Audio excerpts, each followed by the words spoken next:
let's see here. How can I get all this stuff in here?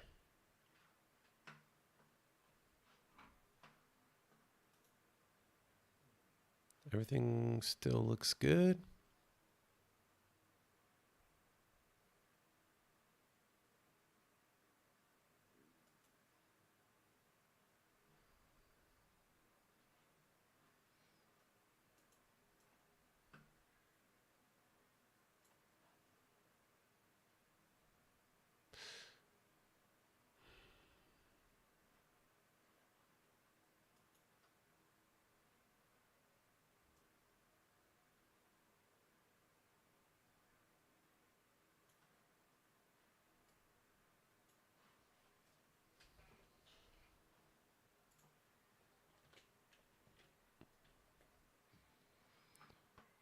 Move some stuff around a little bit.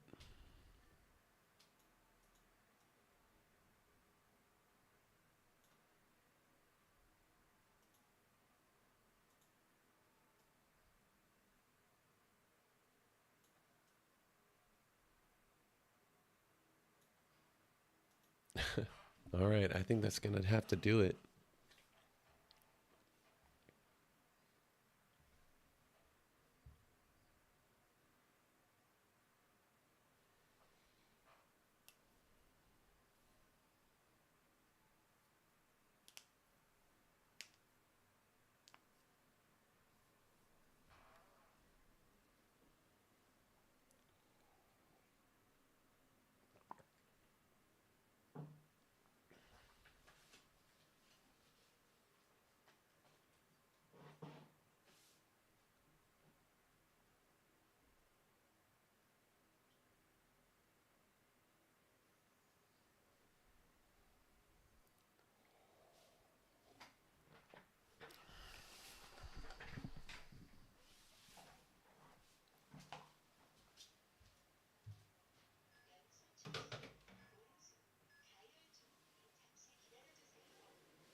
All right, guys. I think it's time to just get into it.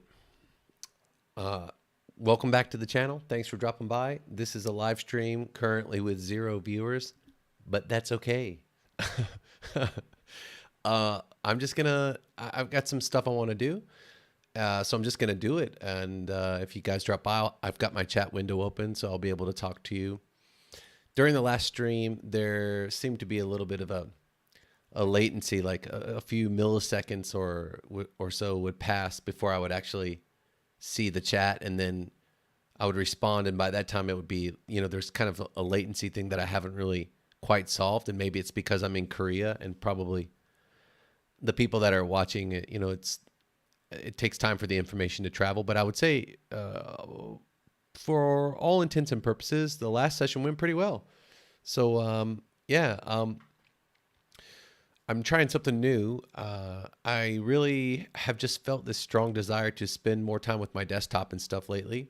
So that's what I'm doing.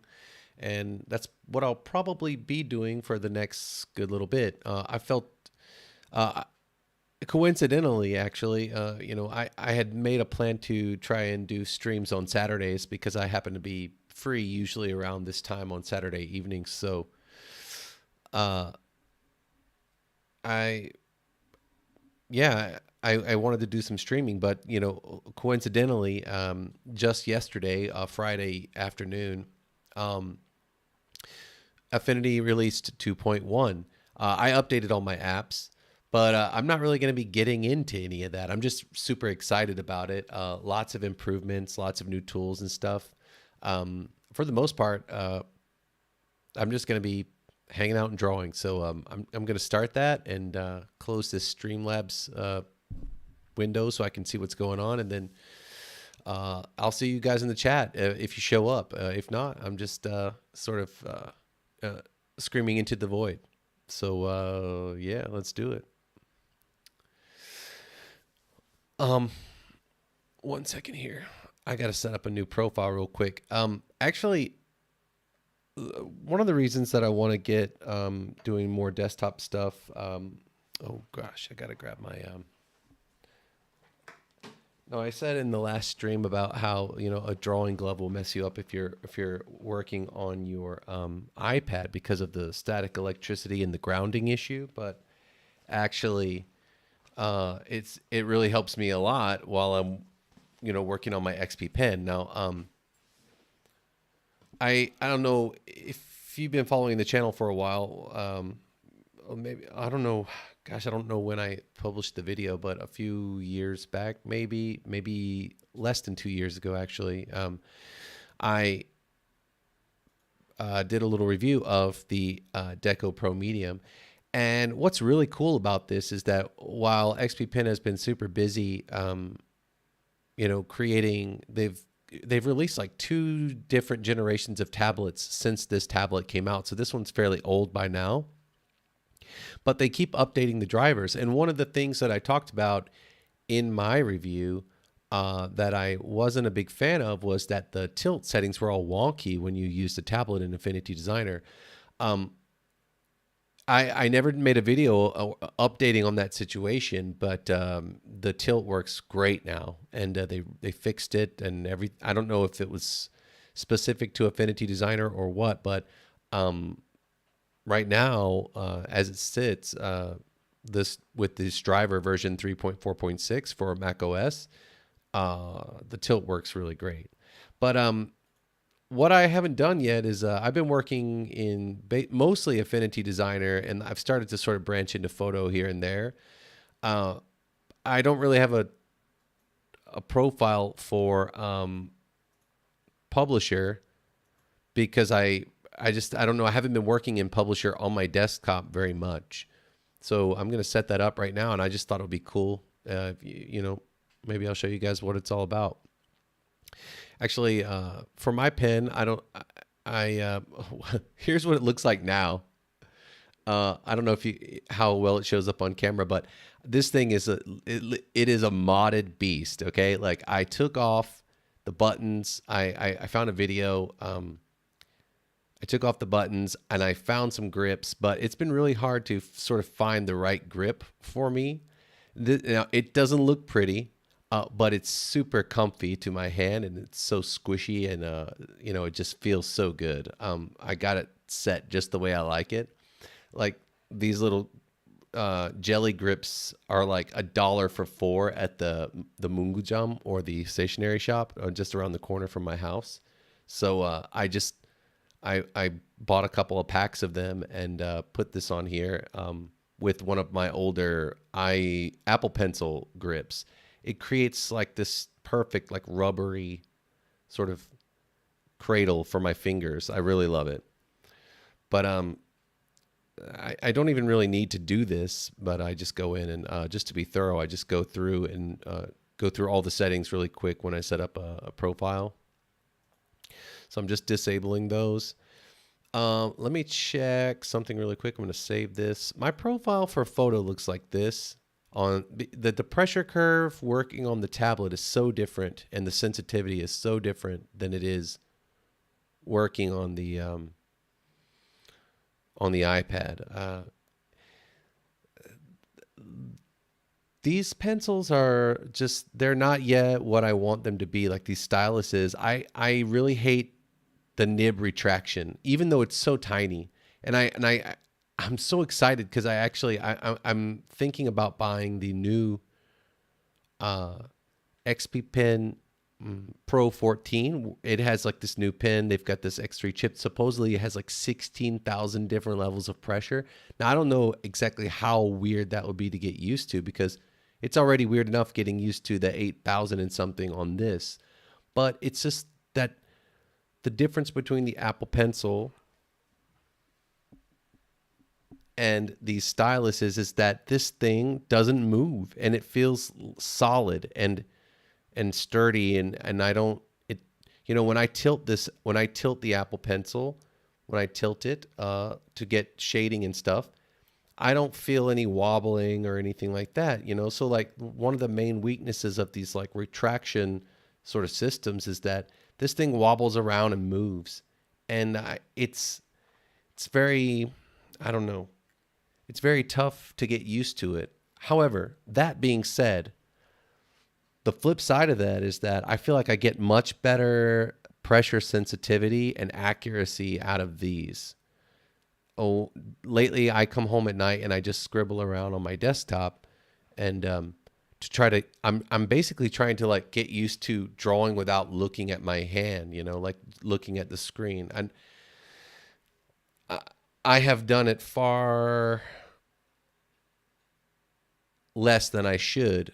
I know, but it's I always realize, like, after it's over, the benefit of it, because it's like my neck feels better. I'm not hunched over like this. Like when I'm drawing on my iPad, I'm like this. So my neck is like, it's going like this. But when I'm looking at my monitor right now, which is sort of angled right in front of me, it feels so much better to just sit here like this and draw. And also, it's actually quite comfortable to do this sort of microphone and streaming and stuff. I'm probably going to get another monitor at some point so I can sort of make sure I'm able to see what I'm capturing on my camera and on my screen, but that'll come later. So yeah, anyway, I'm very happy with the XP Pen stuff at the moment. Like, the driver keeps getting improved. I don't have anything bad to say about it. Let's see. K3 is option. K4 is space. Command S. I like to switch these. I don't really like that being Command S. I like this one being Command Z. And I like this one being Command S.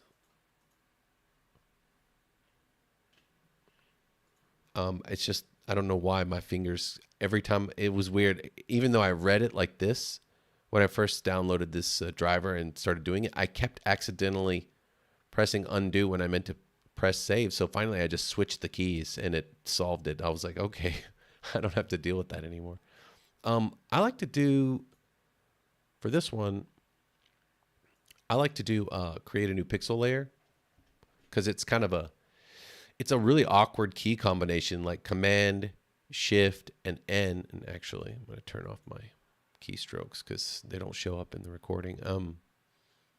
Yeah, so like if you look at your keyboard, it's like Command, Shift, and then N is kind of way over to the right. It's really awkward. So I just programmed this one as a new pixel layer, which, I tend to add and delete them a lot, especially when I'm just sketching and practicing and stuff like that. Switch roller function.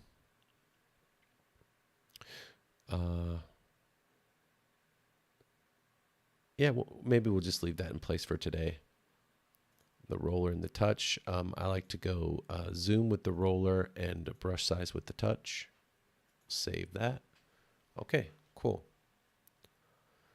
So, yeah. So here's what I was doing today, guys. I'm in Affinity Publisher on desktop. I like this light mode so much. I'm getting really tired of the trend of dark mode. Like, it has benefits, I suppose. They say it's easier on your eyes or something, but I don't know. It just, my vibe is just, I can't handle it these days. Everything's dark. Like, the world is dark. The windows are dark. Everything's dark. I'm getting tired of it, So I switched over to light mode. There are a few buggy things going on in light mode. I brought them up over at the forums and reported them, and they actually logged 2 of the bugs that I reported, so I was really happy about that. I hope to get addressed at some point, but Yeah, I like the monochromatic iconography in light mode. It makes me feel real good. I am, life is complicated enough. I want to keep my interfaces real simple and clean, and minimalistic. So these days, this is my vibe. Um, so I was working on something earlier. I've got this set of brushes that I'm sort of building. Essentially, I watched some really great videos on YouTube actually about when to employ pixel brushes, like what are the benefits of working with pixel brushes, what are the hazards, and things like that. And I'll talk a little bit about that, I guess, while I'm building out this little kit that I want to build. Now, I already built this on my iPad, but it's really weird. I built it in my iPad it's weird. It crashed. So this is the thing. So I built this same brush kit over on my iPad, and when I did, I exported it. Now I built it in 2.1 beta, and I thought like, okay, once 2.1 actually hits, then I can just use the brushes that I built in beta in 2.1.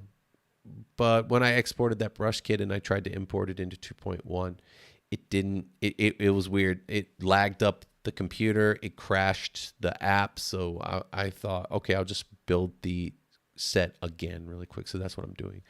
These are essentially just basic round brushes that are, oh, hold on. I want to see something. I want to see, since nobody's in here,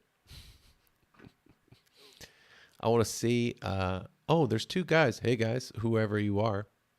Gosh, man, this is tough. You guys can't see what I'm doing. All right. Do I MacGyver this right now?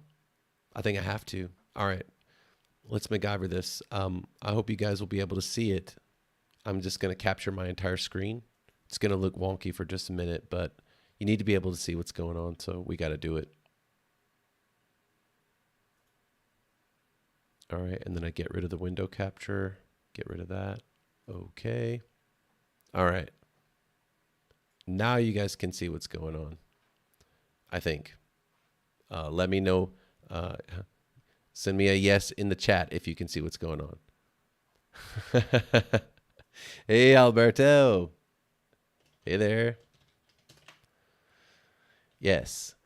Alberto, can you give me like a confirmation? Can you see me? Oh, hi. Yeah. Hey man, I remember. Hi from Spain. Yeah. What time is it over there?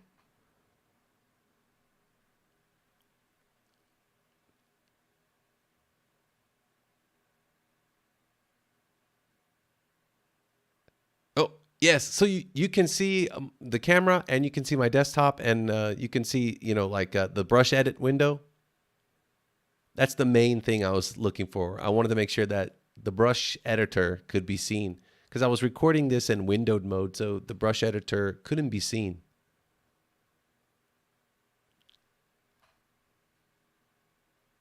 $9:23. Dang. In the morning.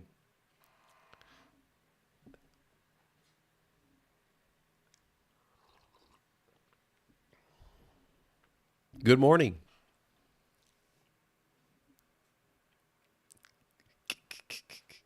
Okay, hold on. I want to look at OBS one more time. I got to come down here. Let's see. Is everything visible? It seems...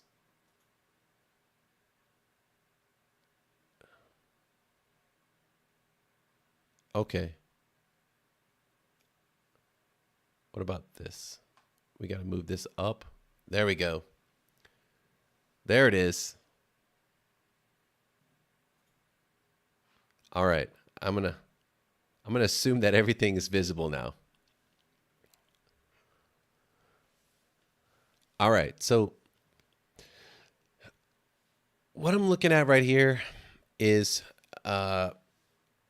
it's basically a round brush. I've assigned it to the pixel tool for very specific reasons, which I'll get into in just a little bit. And I just want to say right off the bat that I am not I have to keep saying this as a caveat, because I don't want to want to, ever present that I'm some sort of like working professional in the industry or anything. This is just all information I'm collecting and going through.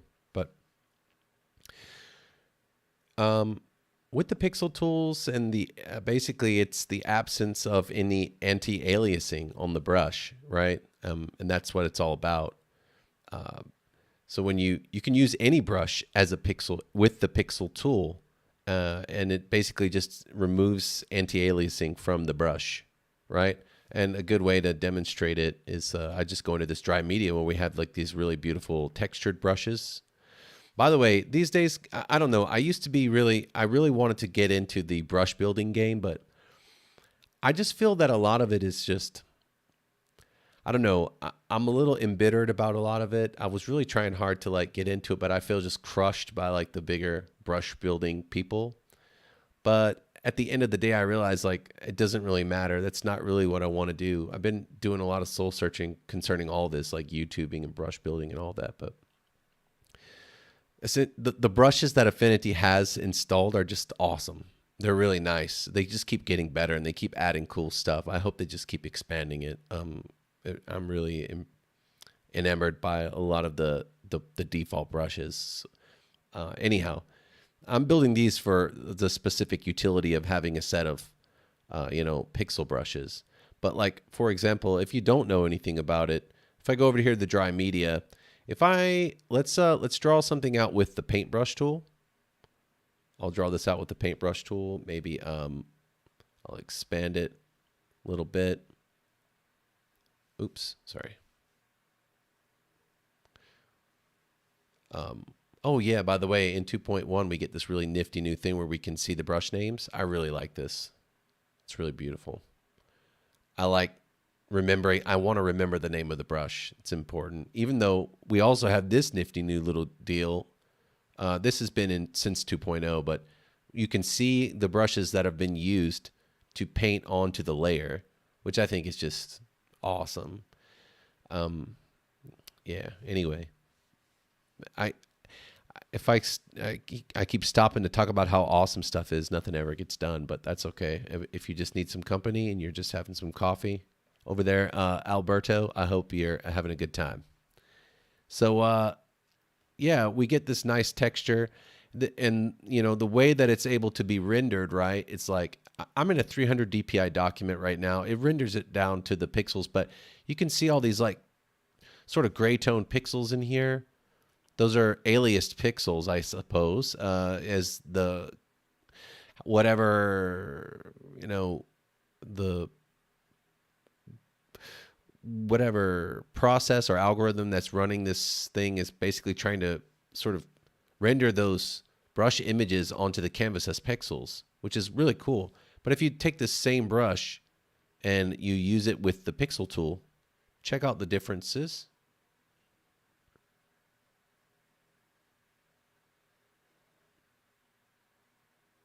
Oops, sorry. Let me grab my...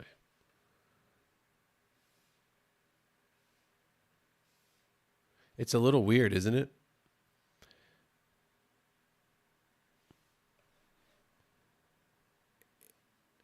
It's not getting that. First of all, I think, there are some differences there about the way that the blacks are being like rendered onto the canvas. But let me show you like a much easier example of it. So like if I go with this basic brush, or maybe let's grab one of our ink brushes, the old Comics G pen, and then I'll go in here. Okay, so right now I'm with the pixel brush. I'll go with the paintbrush.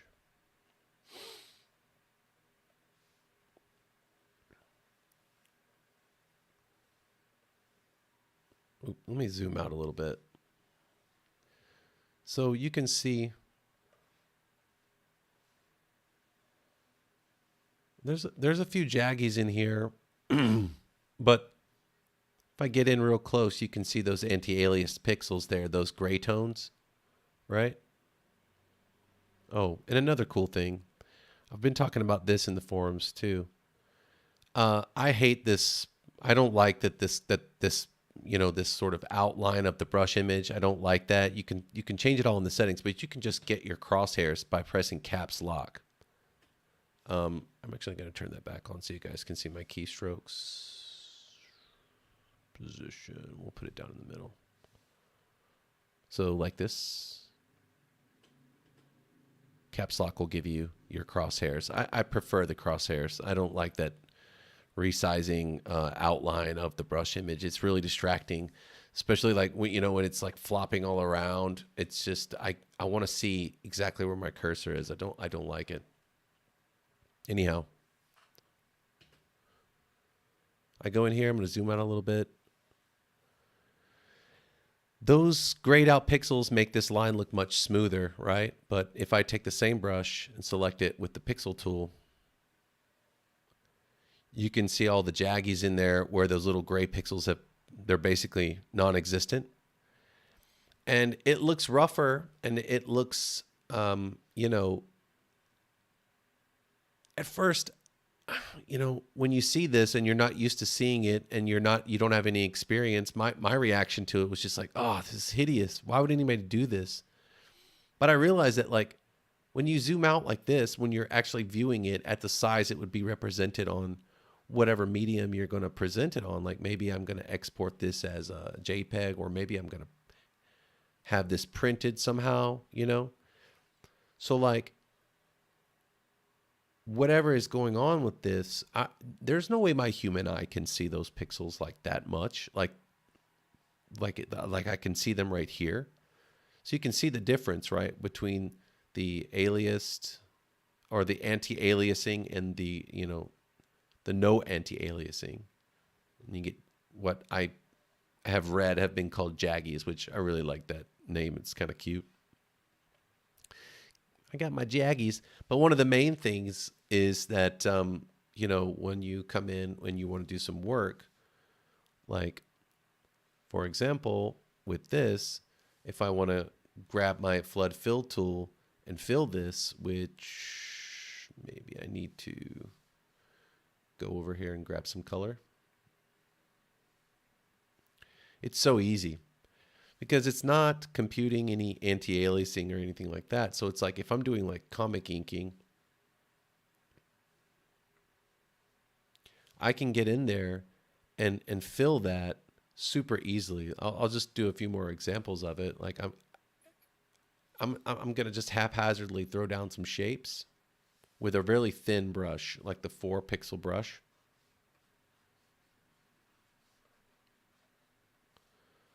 It's like when I'm filling this in, oops, I didn't close that shape, I think. Yeah, I didn't close it. If I close the shape really nicely and really cleanly, it's super easy to just go in there and flood it. But check out what happens when I'm using the just the regular paintbrush tool. And if I'll go and select the same brush and do it again, check it out. Now, they've got a setting on the new, flood fill tool for anti-aliasing, but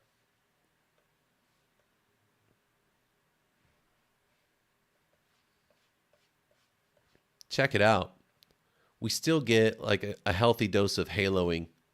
And you see the line is so thin that because the anti-aliasing was turned on, even the line looks like it's got like grayness to it. Yeah? That could have been because it was like, let's double check. I don't want to misrepresent what's happening here. Wet edges. So I think that was a result of wet edges. But still, look at with the anti-aliasing of the paintbrush tool turned on, this is giving us that. And then, so like if I were to come in here, at some point, you're going to get this situation here. If I turn this off, it's even worse. So it tries to, the anti-aliasing on the fill tool is really cool addition. Like it tries to sort of compensate, but it's like, I don't know. I don't know all the particulars of how it's programmed. I just know what the end results look like. Man, there are so many things you can do. There are so many ways to like handle stuff. Especially like on iPad, you can like change the mode of a pixel layer, and you can force anti-aliasing on the layer. That's an interesting thing that can happen, but I need to research more about it before I start talking about it like I know something. You know, I've done a lot of that in the past, talking about stuff I don't really understand, so I don't want to keep doing that, you know? So basically what I'm doing over here is I want to draw comics, and I find myself getting really comfortable looking at pixelated artwork lately, which is weird, especially when you're up in the, you know, in the ranges of between 300 and 600. At 600, it's still noticeable, but it's nowhere near as jarring, especially if you're working zoomed out. And I don't know, I'm just getting comfortable with it, and I really love how friendly it is for the fill tool. Not that I even use it that much, but when I do, I appreciate not having to hassle it, or having to have a hassle with it. So here's what I want to do, guys. For the next hour or so, I think I'm going to like build a little set of brushes, specifically, you know, that I want to use while I'm sort of drawing out comic art. And the cool thing about this stuff is that there's some kind of weird zen going on for me. Like, so when I'm drawing, oops, let me get this pixel layer over here, grab this brush. Whoa. I'm experiencing some kind of something weird's going on. There's some kind of laggy thing happening. I don't know if it's my tablet or what.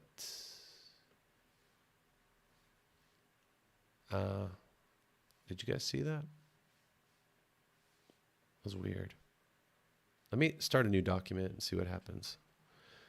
Man, this might be a bug.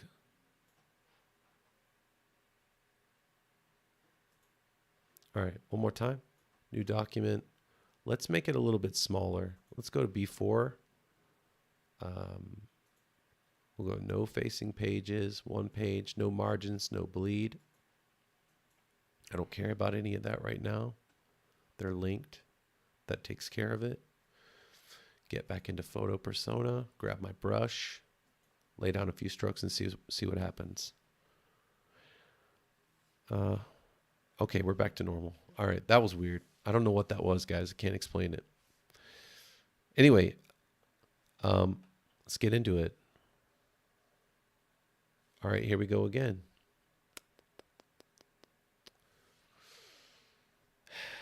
What's going on, guys? Is it that brush? It's that brush. All right, fine.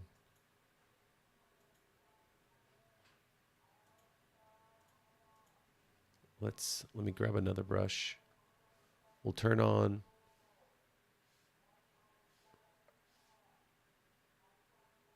Uh-oh. It has something to do with my pressure. Maybe it's the driver. Oh, man. I'm glad this stuff decides to happen while I'm on live stream. You guys are going to watch me actively try to solve a problem here. All right, so that's good. And then the pressure. That's when things get weird. So that's a constant.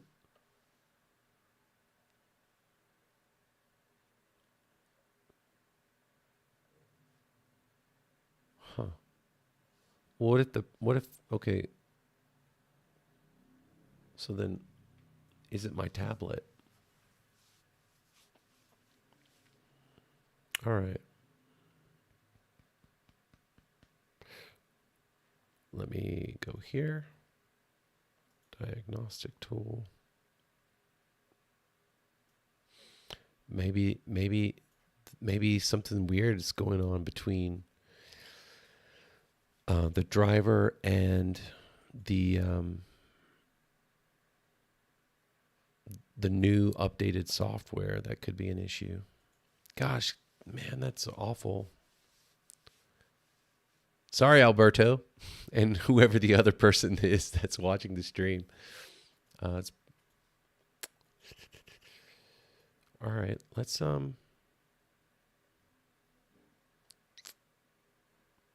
maybe revert to an older driver, but I don't know if that would help. All right, let's see. I'm gonna jump into Firefox real quick. Gonna open up a new tab. XP Pen. Drivers. Support drivers. Let's see if they've updated the driver.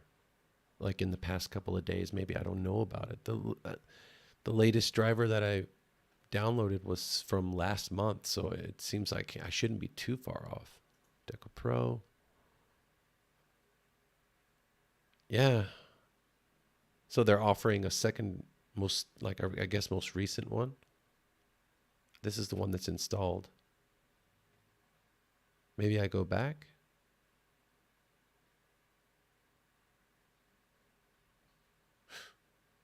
Let me see here. Let's try this one.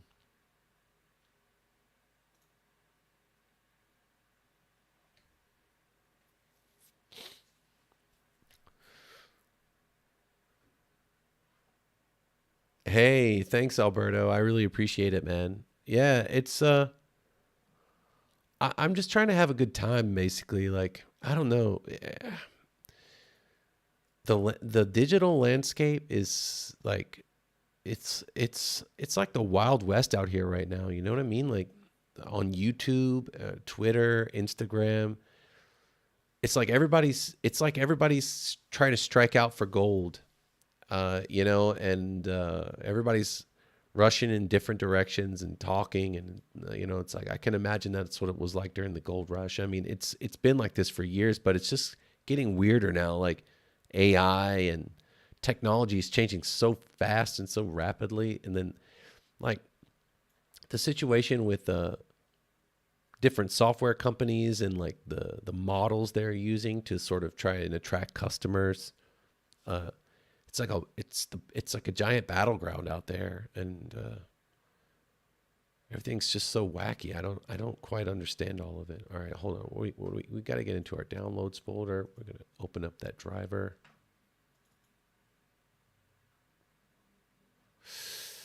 Agree. Let's see. Okay, so what I need to do is I got to close this out real quick. We're gonna exit this. I may have to like.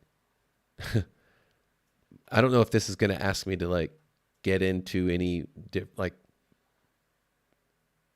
part of my system that is like needs to stay private. So I may have to like turn off the screen for a minute and just show you. You can see my camera here, but we'll see. Let's see. That should take care of it. And then let's see what happens when I go to. I'll tell you what. That's what I'm going to do. I'm just going to like take this thing and hide it. You guys can't see my secrets. And then now I'll figure out, okay, so it's acting like there's a new driver installed. Maybe this is it.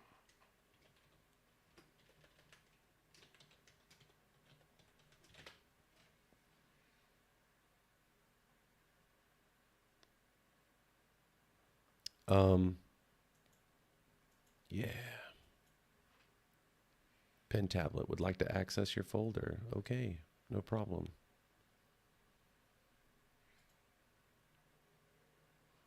Alberto, what are you getting into over there this morning? What's your morning like?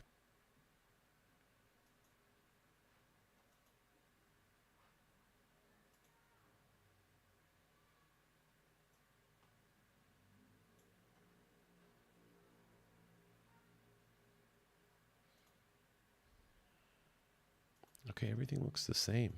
Okay, that's good. All right, let's try. Come on, baby. Come on.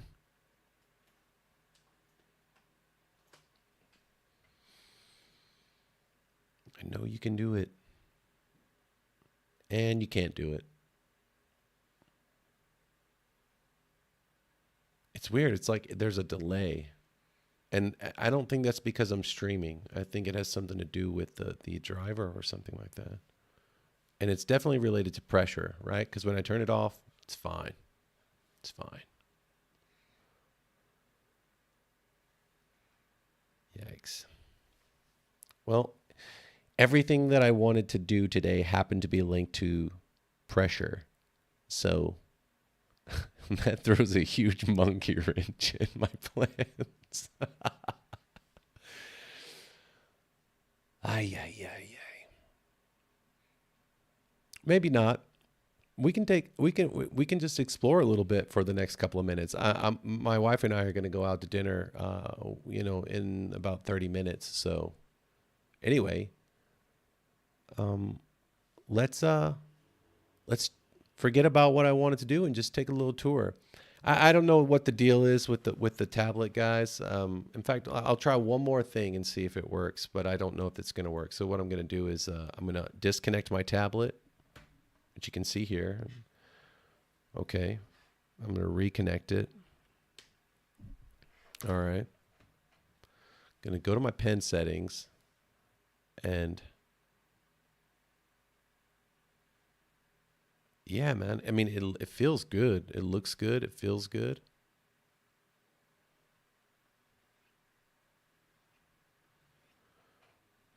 I don't know. All right. And then we got to go back over here. We'll test it one more time with this profile. Feels really good. So that's there. And then, so now what? Let me, let's see, man, this is all about finding bugs and troubleshooting. I don't mind doing this stuff. I understand people get angry, these days. When I'm in the forums, there's just like all kinds of infighting and like, it's crazy. People got to calm down a little bit. It's like, this stuff's not easy to do. I don't know how to program an app. I mean, I play around in Swift Playgrounds. That's more like a video game. The guys putting this stuff together, I got mad respect for these guys. Let's see, controller pressure. Let's see how it behaves in Designer Persona. It's silky smooth, man. So something's going on with Pixel Persona. Maybe it's not.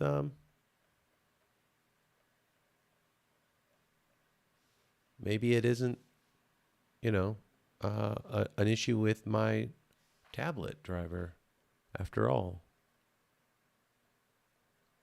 The true test would just be to open up a different app and try it out.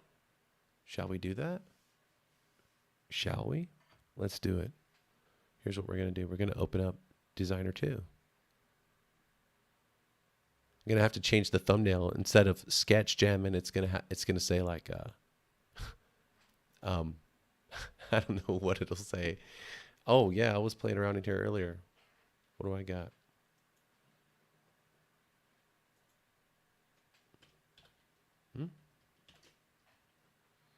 Weird. What if this was what's causing the problem? Let me just close this out. We'll open a new window.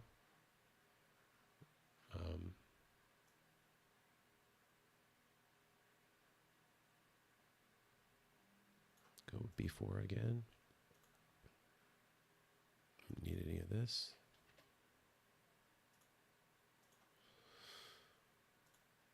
All right. Go back to Pixel Persona.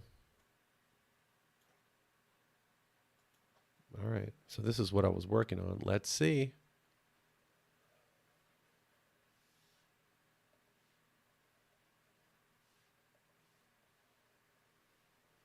It's fine. All right. If that's the way you want to play, something's going on with Photo and Publisher, guys. We're going to quit this. I don't save it. Now let's get it on. Sadly, the whole reason that I like working in Photo and Publisher is because you can hit the caps lock to show the crosshairs. But these days that doesn't work in Designer, and it vexes me, but you know, um, how would I go about saying that?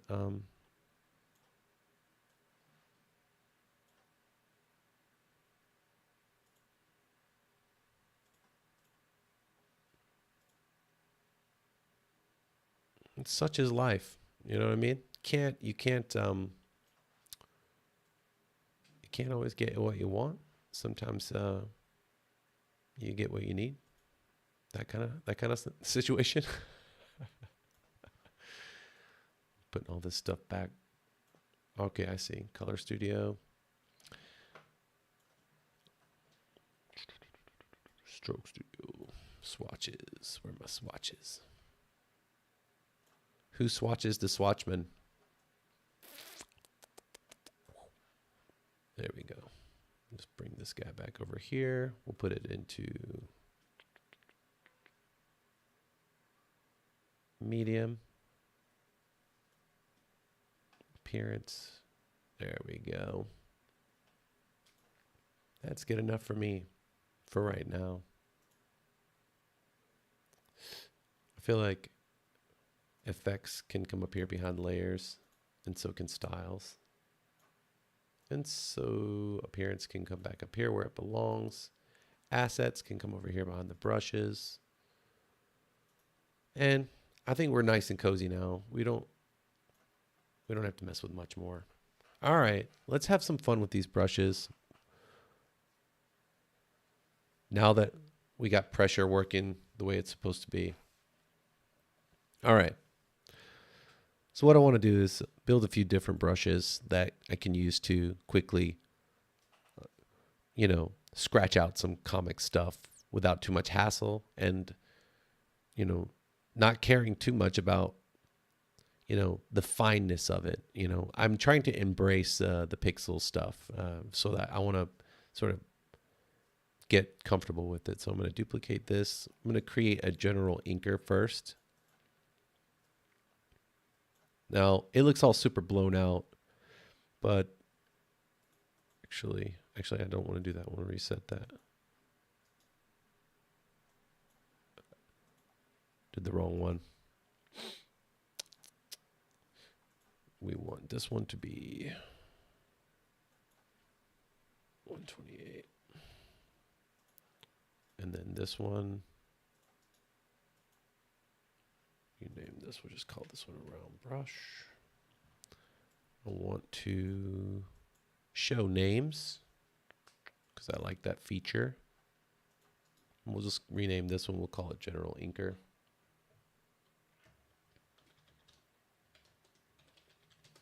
We'll call this General Inker 1 because I'll probably make a second one that has a different characteristic. All right. Size dynamics, we're going to go all the way up, but I'm going to take the ramp down to about right here. That's where it feels really comfy. You got to understand also that this is working in conjunction with this pressure curve. So it's like the pressure curve that I've got set on my tablet. Always I feel like the pressure curves in the brush settings, if you start setting them, really specifically, you're basically like, you got to take into account the master pressure setting for whatever your tool is. For this tablet that I have, this is the master setting that I've got in place. And in fact, I'm going to switch this back over to designer. Put that about right there. I was doing something funky the other day with it, so I had it set really weird, but that's the way I like to have it. So we're good.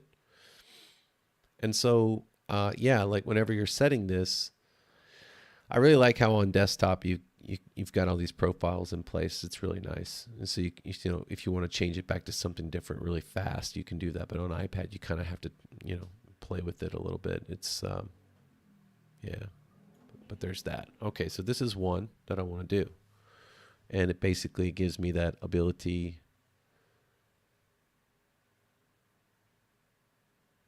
Oh, here we go again with the weirdness. It's like laggy as heck. I don't understand why.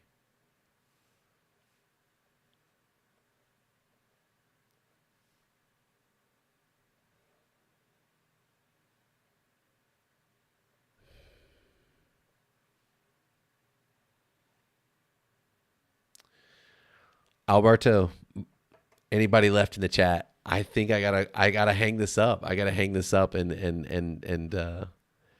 yeah, this is crazy. Everything I wanted to do is just like thrown out the window because this situation with whatever is going on with this, I have no idea what's causing it either. It seemed fine for a second there, right? I got ideas. Let me. I want to create like a smaller document. What if it's the size of the document that's causing some of the problems?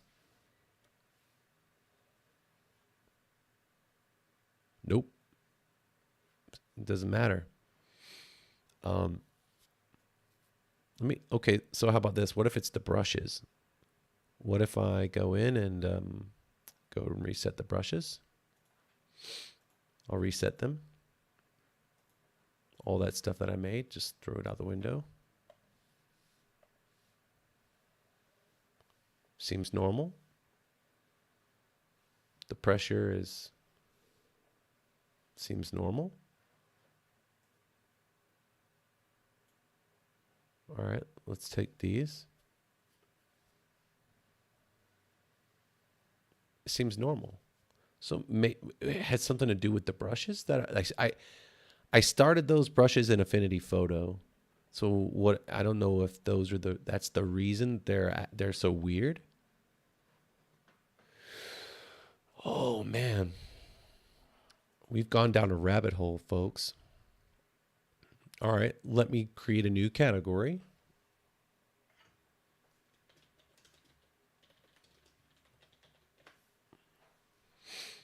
Create a new round brush. We're going to edit it. We're going to put it back to the state earlier that it was in when I was trying to draw with it and it was making wonky lines. I'm going to assign it to the pixel tool, right? Because that's what I was drawing with earlier. Turn the wet edges off. Don't need that.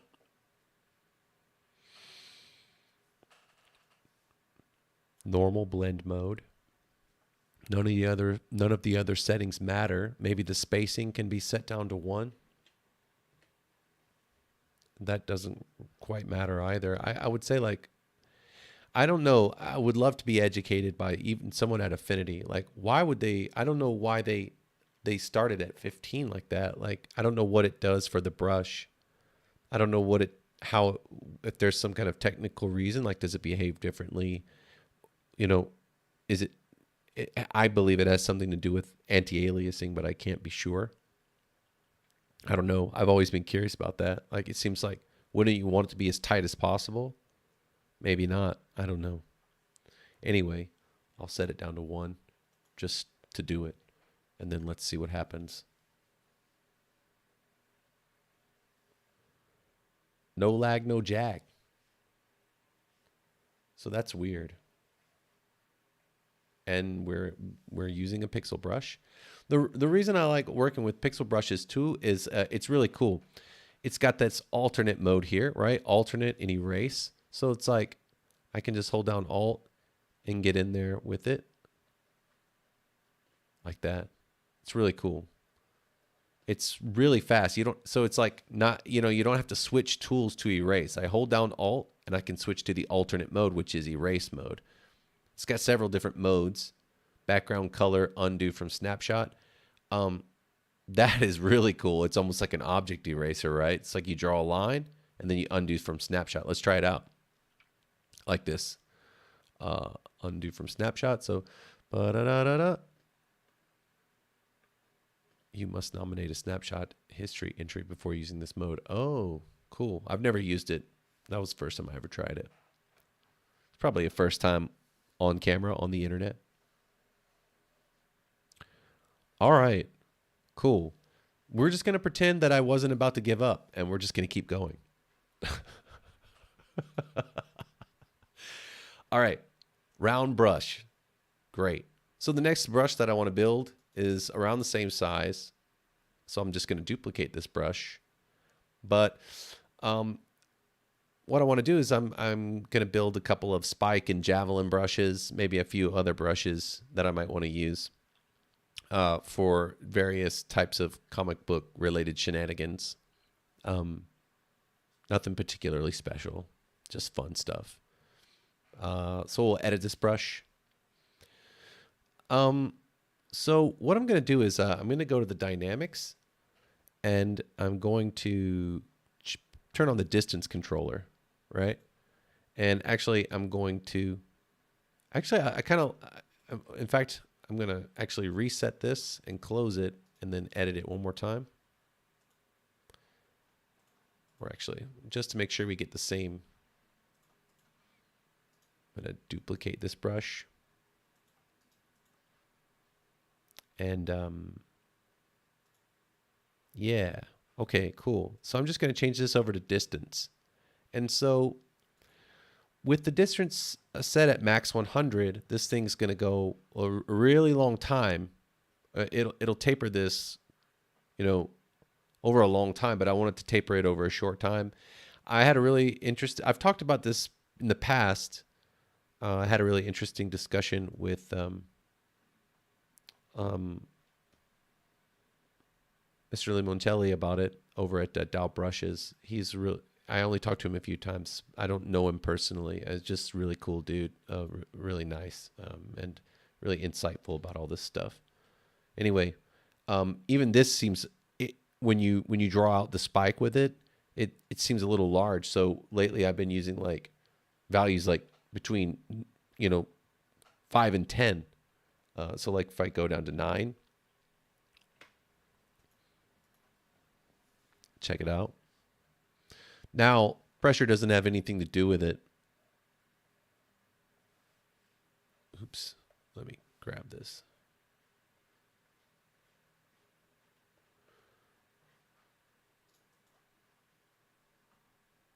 Okay.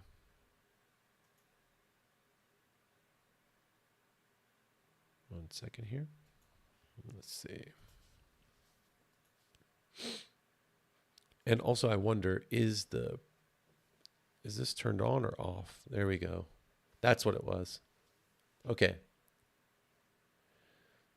So right now, if I close in on this, if you're looking to do like a sort of classic feathering kind of stuff, this distance controller setup is really cool, right? So it's like if I were to go in and let's say, I'm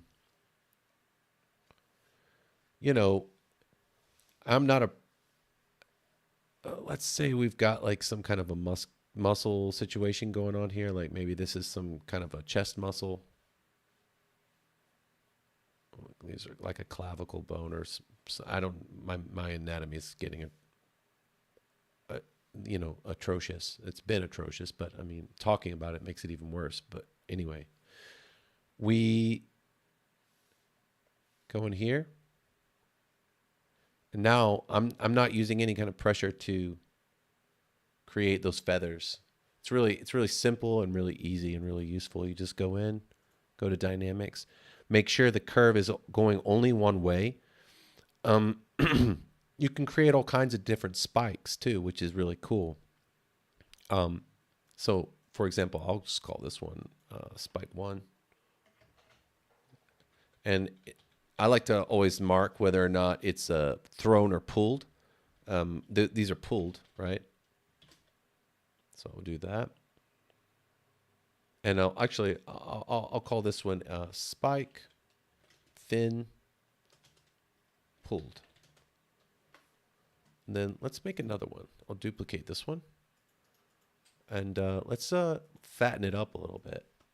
Let's get it real nice and fat so that it gets real fat real fast. And actually, I'll lower the distance even lower than that to like something like 5. Let's see what happens now.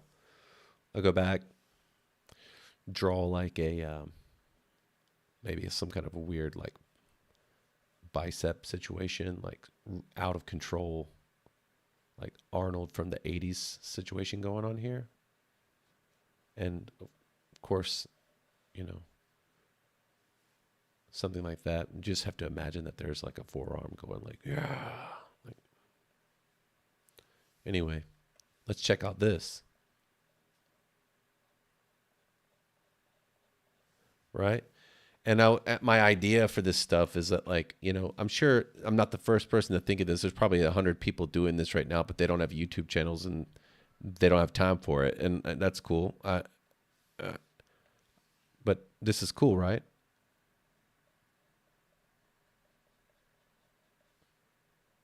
I think it's rad.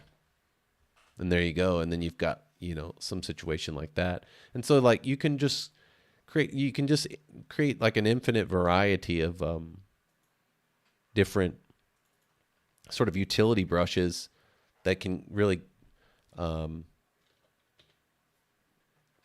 you know, sort of bail you out of some spot where you're having trouble like reproducing the accurate pressure, you know, that, because that's one of the biggest things, like the humanity of it, you know, like reproducing the pressure, you know, like so reliably and consistently.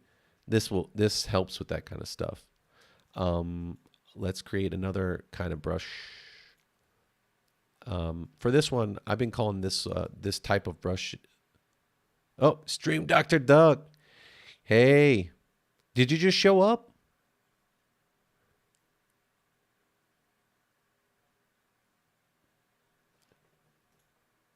Gotta send a little emoji.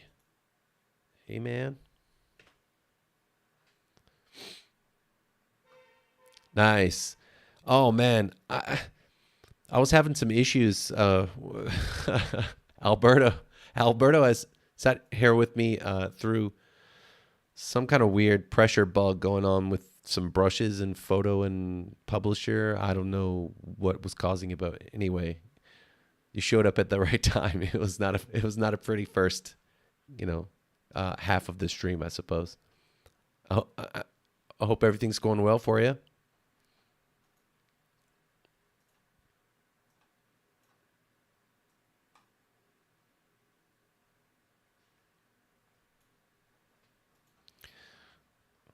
So what I'm doing here is, you know, creating some brushes for, you know, like utility brushes for like certain situations, you know, when you're trying to do like comics or manga or something like that.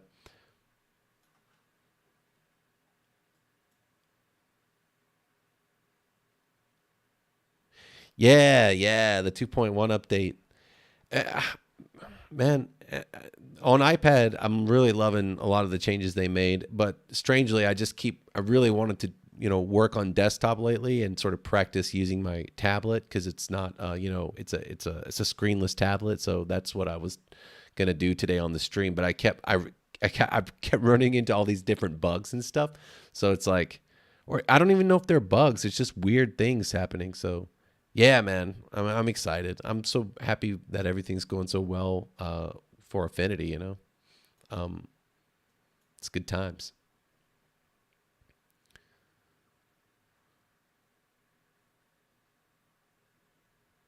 Yeah, XP Deco Pro. That's my pen tablet. I got it. I don't know. Got to look back at the video date on it. I think it was like a year, almost 2 years ago, maybe a little over 2 years or just under 2 years. I can't remember, but it's nice. I mean, it feels really good to draw on. I really love it. I've modded the heck out of my pen though. They probably hate me for this if it's not a good advertisement. It's not. The pen was beautifully constructed, and I still have all the parts and everything, but it just, I kept accidentally hitting the buttons, and you can see here on my driver, it was all disabled, but it kept interrupting the line. And I've got pretty big hands. It's just hard. It was hard to keep my fat fingers off the buttons, and I didn't want to have some weird crab grip. Yeah.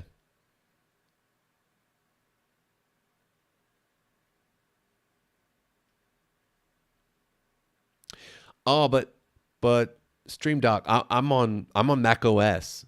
We don't have the Windows Ink situation. Yeah, I've heard of that. I read about that on some forums about how Windows Ink was causing some serious issues for people with the pen tablets. What kind of pen tablet do you use, Stream Doc?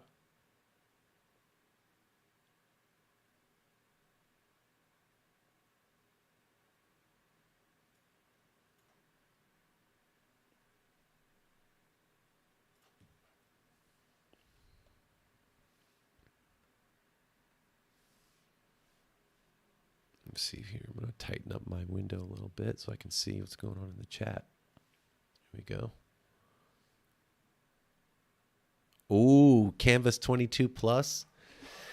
And I'd love to get my hands on one of those and just to test it out. I've got like 3 people that are, I talk with regularly that drop by the channel. They're subscribers and just really cool people in general. But they also use Canvas 22 Plus. They swear by it. They say it's really great.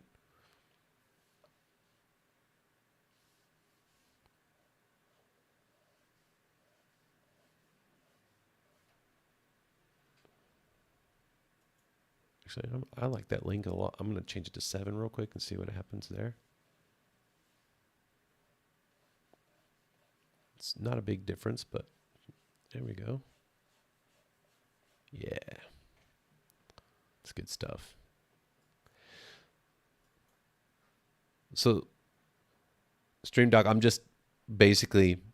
I'm building out some pixel brushes that I want to use to do comic stuff with. That's basically what I got going on right now, and I'm just kind of having fun. I will probably eventually do a sketch, but I don't think I can stay on stream much longer. Maybe like about 30 or 40 minutes longer, and then I got to jet.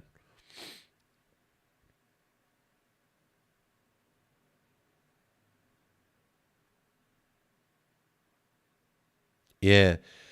Well, I mean, I don't want to be casting shade on Huion or anything, but like I bought a Huion tablet about 5 years ago before I bought my iPad, and it was funny because it was because of this situation that I bought my iPad. So I bought the Huion tablet, I brought it home, I tried to hook it up, I installed the drivers, I followed every direction, I tried to troubleshoot it the best way that I could, but like it was a nightmare. Like it was a mess. The pressure was all over the place. Like I couldn't get, it was just awful. But this was a while back, so I gave up. I put it right back in the box like brand new after about a week. I mean, I don't know. I was gentle with it. I treated it really nice. I just sold it on like the Facebook Marketplace. And then a few weeks later, I got an iPad. Actually, it was more than a few weeks later. I had to wait a considerable amount of time to get the money together. But it was, yeah, I gave up on it. But this was a while back. Actually, it was a little bit longer than 5 years ago. Anyhow, yeah. But I've heard from many people that they're much, much better now, the Huion tablets. Yeah, for sure. Let's see, we'll call this one medium. Yeah, I mean, I in my review when I did an unboxing video for these guys. In my first review, I had a lot of problems with it. With the tablet, especially the tilt, but I'll demo the tilt for you actually right now. If I go back to the paintbrush tool and just throw down a layer, I'll grab a pencil from the pencils. It works great. I'm really into how much they've solved the pressure situation. So like before, there was this weird thing where you had to I don't know. I'm just drawing some weird shape here, like some alien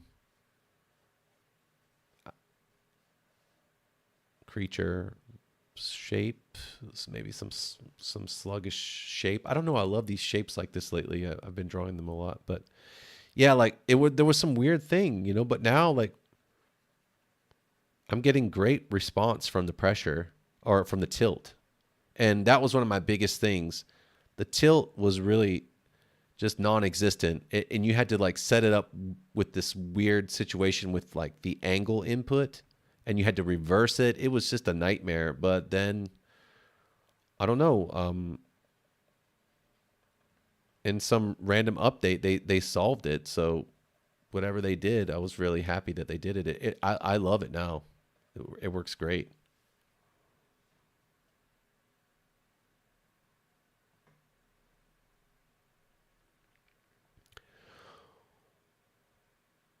Well, not really. I mean, to be honest, I'm out of the brush building game. Like here's my philosophy lately on the brushes and stuff like that. Like it's like this. I was just talking about this a little while ago. For example, if I go into one of these brushes, say this pressure curve is in place here, but actually this pressure curve is not ideal for me at the moment because the pressure curve that I have that I really enjoy, it all depends on this, I think. I think the tablet's pressure curve is the most important thing. Yeah, it could get annoying if you build up your brushes and you've got all these wacky pressure sensitivity situations, especially because of all these different settings. That could get really annoying. But I mean, in answer to your question, I haven't been remaking any brushes lately just because I'm realizing that for me mostly the brushes are such a minor part of like what's really going on with the app. You know what I mean? Like the power of it. Like I don't know. I'm just I don't have the yeah, I don't know. I'm just getting out of the brush building game. Like that's why I took all the stuff out of my store, but people keep asking for the old brushes that I made. I had some ideas. I'm still working it out.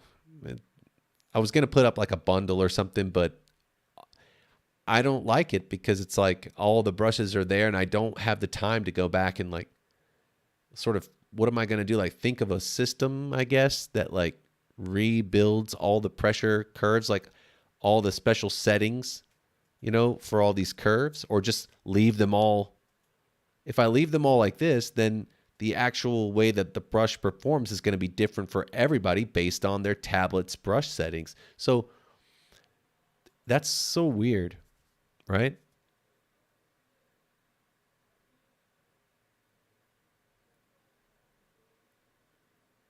Right, right. I I totally agree with that statement. It's really not about the brushes, and the more skill that I'm getting with just knowing about the apps and stuff like that, the more I understand it. Uh, I'm just gonna put a little this in the chat. Yeah, because it's I totally agree. That's why I'm building these brushes right that I'm working on right now.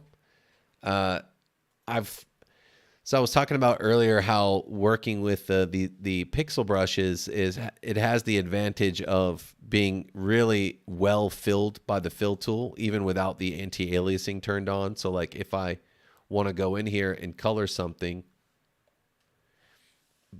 because it's oops, sorry.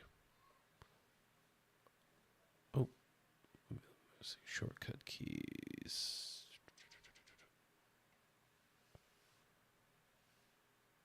No, no, no, no. I want space. Okay. Yeah. Because if you get in here, like look how cleanly it fills, right? And it's like I'm working in a 300 DPI document. I I, I used to think it was crazy. I would see people working in Clip Studio Paint and they'd be working with these really jaggy like pixel brushes. I'm like, what's going on? But I realized like when you actually see the finished image, nobody's looking at it that close, right? Everybody's looking at it for what it is as an image. And then when you get up close, you can start looking at pixels and stuff like that. But for the most part, I don't think it really. I think it's all just tools, and I don't want to be a tool builder anymore. I want to be an artist, you know. So I'm getting out of that game.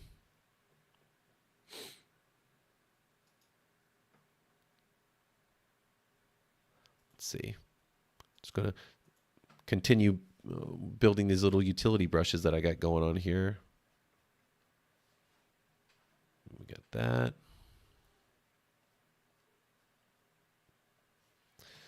Okay, so what I want to do now is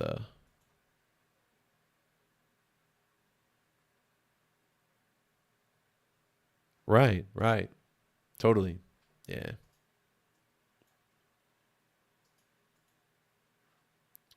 And you know, as an artist, you know, it's weird. I think for me, I probably spent years in this weird zone where it was like I probably spent years in this weird zone where where it was kind of like um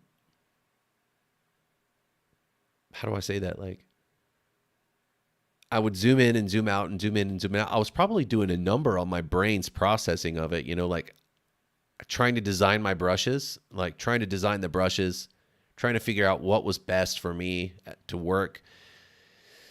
And it's like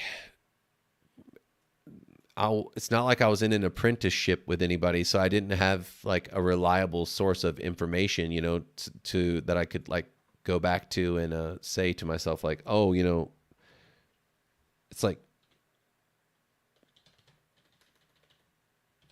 you know, maybe I should use a pixel brush because, you know, the anti-aliasing situation and how sometimes that can really throw a monkey wrench in whatever you're working on. And, you know, I didn't have any, you gotta come across that information when you come across it, like not sooner, not later.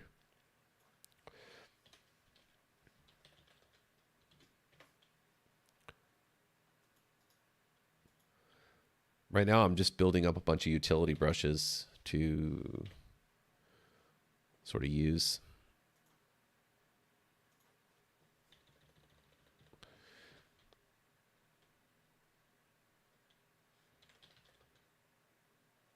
Yeah, that's pulled.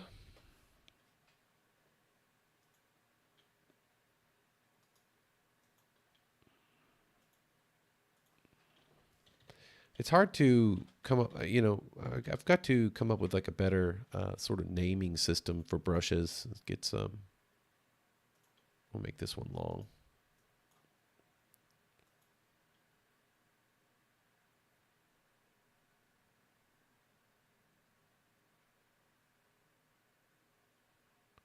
Right.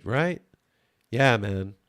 I just got caught up with the technology of it all and all of it, you know, and I was like, oh man, maybe I'll make a few dollars and like, you know, maybe I'll, um, you know, be able to use that money and buy a new tablet or do this or do that. But it came in so slowly and so gradually and also I kept realizing that every time I turn around, like I want to change the tools. So I realized I was like, man, you can spend your whole life just sitting around unless you know, I have a job on top of this. This is like a part-time thing for me. It's kind of a hobby at this point. I can't justify, you know, spending all kinds of time building brushes and not making art. I'm ready to start just making art full time, you know, like I don't want to, I'm not going to deal with there we go. I don't want to deal with tool building anymore and maintaining a website or a customer base or anything like that. I'm glad a lot of people seem to like the brushes that I made before, but you know, all good things come to an end at some point.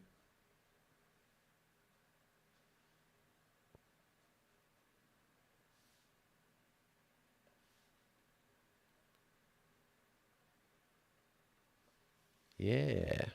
Yeah.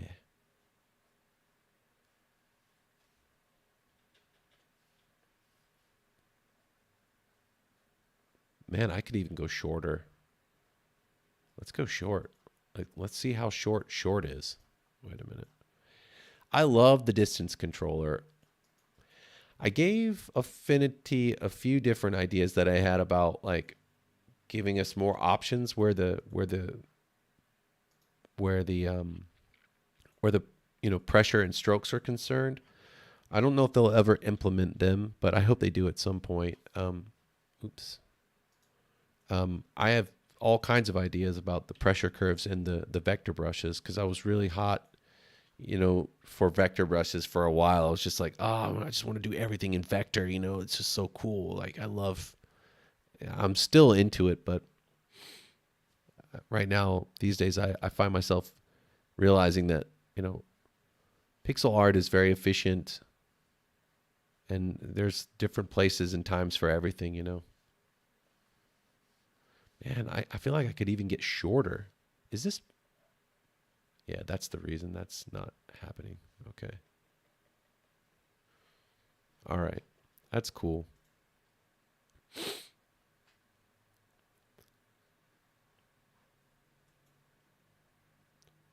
Stream Dr. Duck, do you have an Insta? I'll sub. I'll go over and follow you. I just like looking at people's artwork. I don't care how good people are or anything like that. Like basically everybody that I follow on Instagram is just like an artist. They're all over the place. Different skill levels and different types of art and things like that.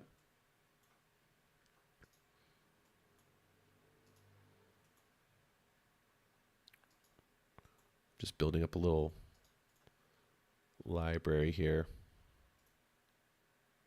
Nice. Let me know. Drop by at one of the videos and leave a comment. I'll definitely follow when you do.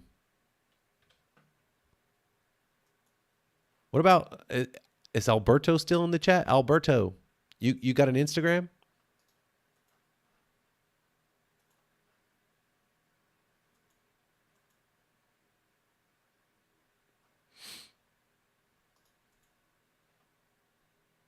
Yeah.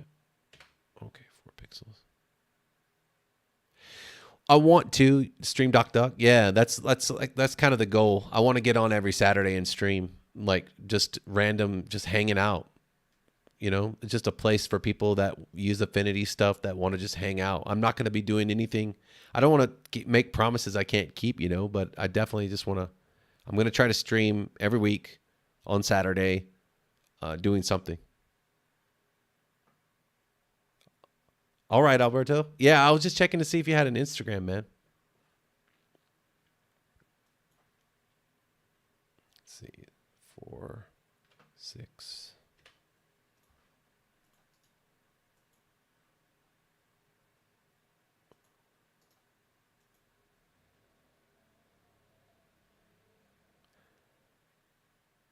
Nice. Yeah, cool.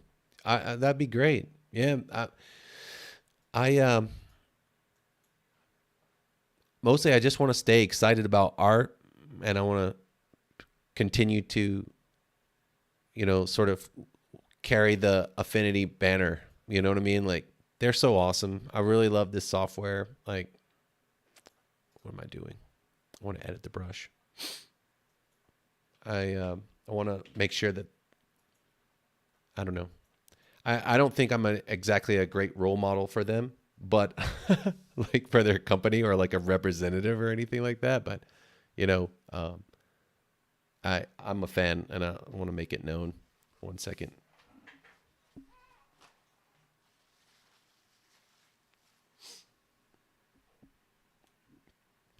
I got the window down and the fan on. It's summer. It was really hot here earlier today, but it's getting cool now.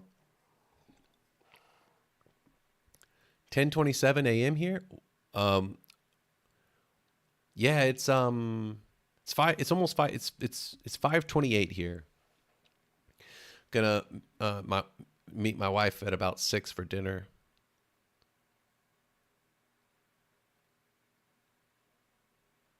Oh yeah, you saw my Affinity session? Oh man.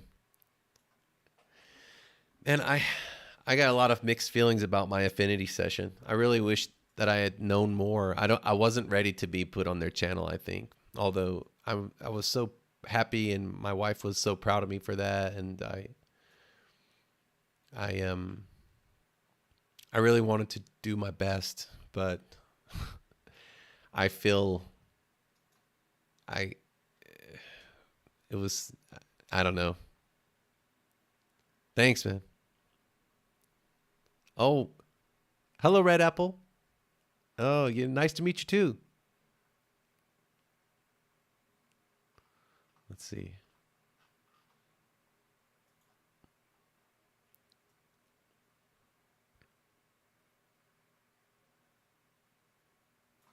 Give you the pink hand. Give you the pink hand. Hello. All right. I'm just going to rename these brushes real quick. These twos are driving me crazy. I will try to sketch something really quick before I have to bounce off screen.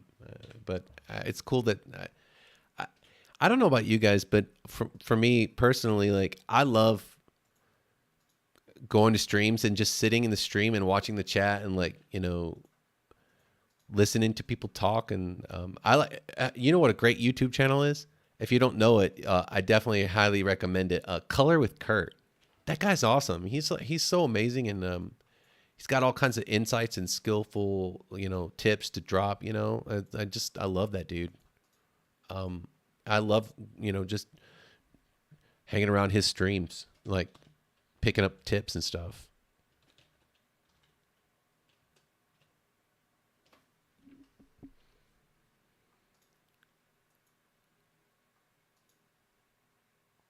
Let's see. We're gonna call this one General Inker 2. What this one's gonna be is so like this one's gonna be a little bit like, what do we want to do? I want to increase the pressure curve just a little bit so it blows out a little bit more in case I need like a fatter line. Something like that. Let's test it. Yeah, man, I'm really, really wanting to get one of those new XP pens that are coming out. Man. So they've got a 14-inch new one with this new kind of pen tech in it. They say it's got 16,000 levels of pressure. I just want to try it, but there's nowhere near me that I can just go. I wish they had like I got to figure out if there's a con or something coming around near me at some point, because I really just want to go put my hands on it. I don't want to buy it before putting my hands on it, like to see what it feels like. But it looks so cool. Like it just, they really, the design situation looks legit, it just looks really cool.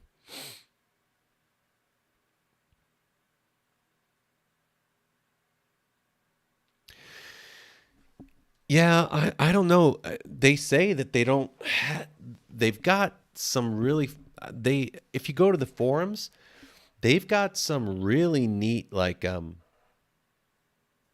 script stuff in the works. Like, I don't really understand it, but it looks like we'll be able to use sort of some scripting or some like be able to run some kind of like user scripts that will create like different textures or different like uh, procedural textures and things like that. And it looks really advanced, like as far as from what photo has currently. Like it seems like it's going to be pretty rad. I don't know. Yeah, go by the forums, and I don't know where. I can't remember where it was posted. Anyway, they gave a preview of some really advanced stuff that they were working on. I don't think it's going to be necessarily its own app, but it's going to definitely expand greatly the capabilities that we have now within the 3 apps. I wouldn't mind if they just kept making these 3 apps and just kept improving them and improving them and improving them. But at some point, I don't know. I'm scared for the future, man. I don't know what's going on anymore. I'm all this business with the AI and like just all of it. It all makes me super nervous. I don't like it. I mean, I'm not scared or anything like in a weird way, like, oh, it's scary, like they're going to take over or anything weird like that. It's just having a place, not having a place within the world, like what are our places. I was talking about it on the last stream. Like already when you go on YouTube, like half the content that you run into is just like sort of algorithmically promoted and generated. And then, so it's like, what happens when, no, I'm not using iPad Red Apple. I'm listening to, I'm using my desktop and my XP Pen. I'm glad that my voice is comfortable to listen to. I have a great mic. It's a Samsung Q2U. And I've got like this little sort of foam padding behind it so that it doesn't get like reverberation sounds from my desk.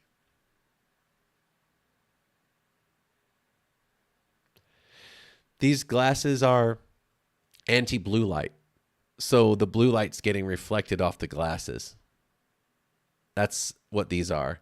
I thought they were unisex glasses. Turns out they're women's glasses, but I don't care. I rock them anyway. I like them.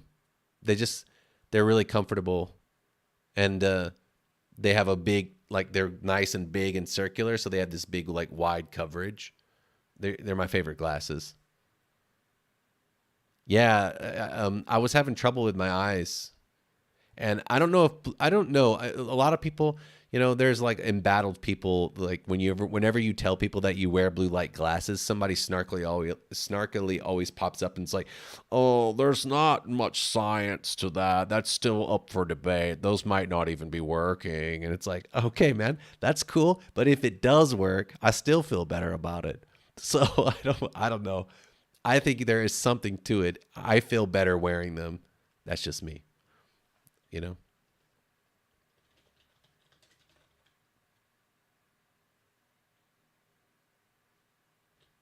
Let's just call this one tapered line. This one's for when I want to get a little bit of a flat, when I want to get a little bit of a taper, not too much. And what I want to do is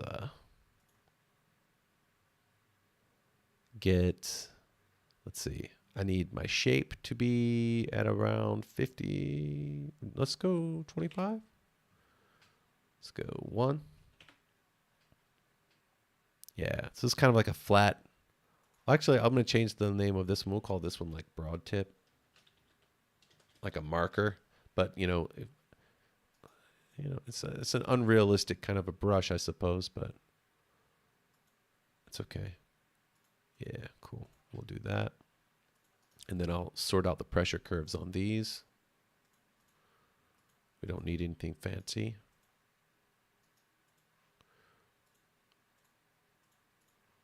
I just don't want to end up, I'm trying to maintain like this habit that I have of not using, I don't squeeze the crap out of my brush, and I don't, or my stylus, and I don't want to press down. Like I don't want to bear down. I don't want to develop like carpal tunnel or anything like that. All right. I suppose I can draw a little bit. That might be fun. Let's get into it. Lately I've been, the other day, I was, oh, I need to change these back to pixel brushes too. The other day I was, looking back through the Jack Kirby's New Gods, and, I watched, Tom Scholey's channel, and he was, reading through one of the New Gods comics, and, oh.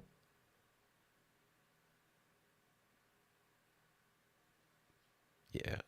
So for Affinity, oh man, it's a long time ago that I picked it up, when it was Affinity version 1, and I was late to the party. Apparently there was another Affinity app a long time ago, but it wasn't called, it wasn't, I guess it was a different company, but it was still Serif, and they had a different software. I forgot what it's called, but then it became Affinity. Well, I really wanted to get back into art. I realized how much I enjoyed drawing again, and I sort of just like, I had given it up for a while. And I didn't, it's a long story, but essentially I'd given it up for a long time, and yeah, I wanted to pick up art again, and I downloaded all kinds of apps, basically the free ones, all the free ones first, of course, um, and they just weren't doing it for me, you know. Like I ended up actually buying the Sketch app, which is really nice. It's a really pretty app. It's really, I mean, when I say pretty, I mean like it's so, the interface is so pleasing. You know, it's so very simple. I really love like minimalistic stuff like that, but I didn't feel I could draw in it, you know, and it didn't feel like it was made for artists. It felt like it was made for like UI designers and stuff like that, which later I found out it was. That's why it was created. But yeah, I downloaded Affinity Designer one day, and I just loved it. I was like, this is exactly what I want. You know, like I guess the reason I fell in love with Designer is essentially because it allowed me to dabble in everything. Like I could play with vector tools, I could play with the pixel tools, and I could just, you know, explore that, you know, so easily within one app. And so the first app that I bought was Designer. And I had it on my laptop first, but then I realized, I was like, holy crap, it's on iPad too. So I bought it for my iPad. And then after that, there was just no turning back. I was like, I really loved the iPad interface, and I still do.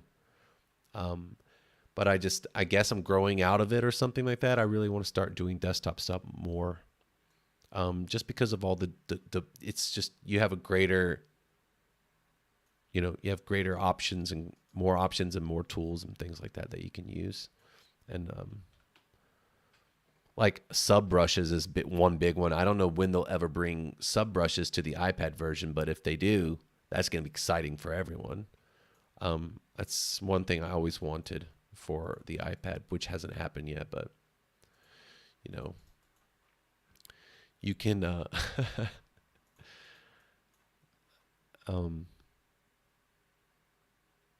you can sit around waiting forever for something to happen, you know? Well, sort of, not exactly. When I really liked drawing when I was in high school. Um, I I met a bunch of really cool people that were into art, and then I was pulled into art, and yeah, that was it. That was it for me. Like I loved art in high school, and then later I got taken down several other paths when I was in college, and I sort of moved away from art.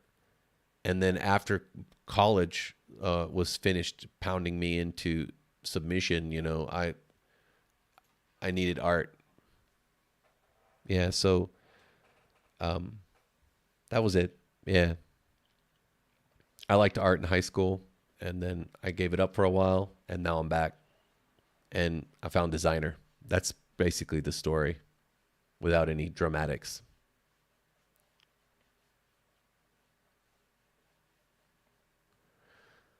All right, so I guess what I'm drawing right now is I was talking about it earlier. I'm just gonna sketch out this character I found was so cool. Is a Jack Kirby character called Forager. He was in New Gods, and I just liked the design of the character and sort of the dreaming that went into the character. Like I feel like it was Kirby. Like I don't know the history of it. People like the Cartoonist Kayfabe channel and like Tom Sholey's channel, like they probably know like all the history and stuff of it. But essentially, Jack Kirby was working at Marvel for a while, and then he went back to DC. And I felt like when I was reading this, I reread it based at, like as soon as I watched that video on Sholey's channel. He has this really cool series that he's doing right now where he's reading through the New Gods comics called New Gods Sunday School, and I think it's really cool. I really like listening to his. He gets into the narration, and it's really fun. But there was this character in there in one of the New Gods stories called Forager, and he was like this kind of a heroic sort of you know uh, standard waiver for, leader kind of for this group of like insect warrior people that were like searching for different like, sources of food that they could consume. And they were like kind of like, it was almost, to me, there was this vibe of like Robin Hood and his merry men. Like they were stealing from the rich, which were, the new gods on New Genesis. And then they were like, using that food supply to like feed their people. So it almost felt like the bandits in the forest, but it was in Jack's story. And,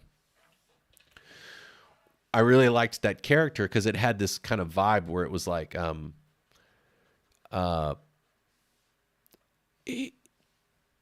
first of all, the character looked a lot like Spider-Man. He has this very Spider-Man look to him. I don't know if you're getting those associations by looking at this little sketch that I'm doing right now, but it's like, to me, he had like a very Spider-Man kind of vibe. And oops, let's see. And but it was different, he had like a Captain America kind of shield with like the insect people's insignia on it. And he had like he had these gauntlets on his arms that had like this ability to like shoot like acid sort of. They had like, basically it was like a weapon system built into his gauntlet, which I thought was really cool and creative. And he had this mask that was like the opposite of Spider-Man in a way that it was like very boxy and baggy, which I thought was kind of cool. It was weird. It had like a realism to it, even though, it's a low def comic.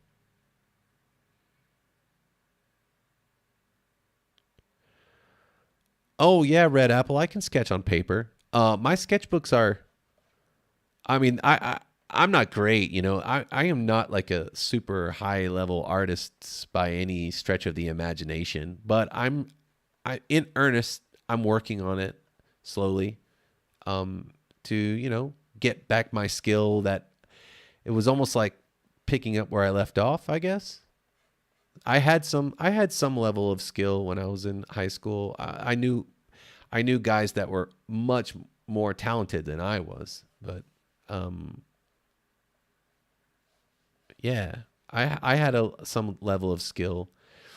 My main thing that prevented me from getting really good at art was I was just a mess emotionally and mentally. Like when I was in high school, couldn't focus, very emotional, very distracted, uh, unable to get things. Just yeah, I was just a mess. So these days I'm getting sorted out. I'm a lot more sorted out than I was when I was younger. I guess life will do that to you. Slow you down a little bit, make you get yourself together, or it'll break you. Anyway, yeah, I can sketch on paper a little bit. Let's see.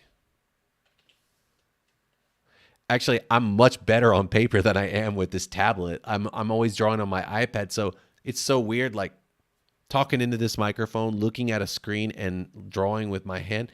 I'm actually not great at it yet on the computer. I think this is a good place to just like stop and try to ink this thing up just a little bit. Now my inking is going to be atrocious, guys, but bear with it. Like I got 15 minutes left before it's dinner time, and I'm going to have to use the 15 minutes wisely. So like so what I wanted to do is I built all these brushes so that I can ink this and let me make sure this is 300 DPI. So we want to go to File. We want to go to, what do we got here? I want to go to,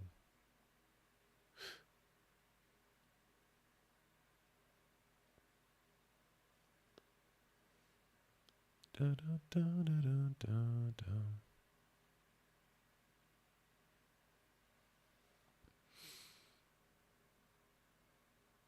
First of all, let me see what happens when I bring up print.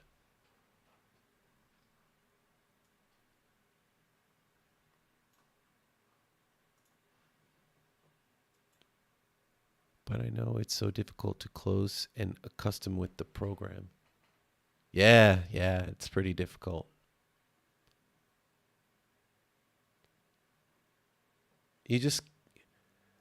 I think the most important thing is to just enjoy it, and you just got to ride it, even if you're crappy at it. Like these days, I probably do like, 10 crappy drawings a week on my tablet, but I'm having so much fun doing it that I just don't care. And I just, eventually I think something good will come of it. I think that's why I'm always putting that at the end of my videos, like stay positive, because I wasn't always a positive person. You know what I mean? I had a lot of problems with negativity and stuff like that. And I think it's important to stay positive. Yeah, man. Let's see. Okay, black. We want to add a new pixel layer. All right. Let's get in here and just do this. I don't know what I'm pretty sure the DPI of this document is 300. But yeah. And I'm not trying to be like super nice about this. This is not a super nice ink job that I'm trying to do here. I'm literally just practicing on camera.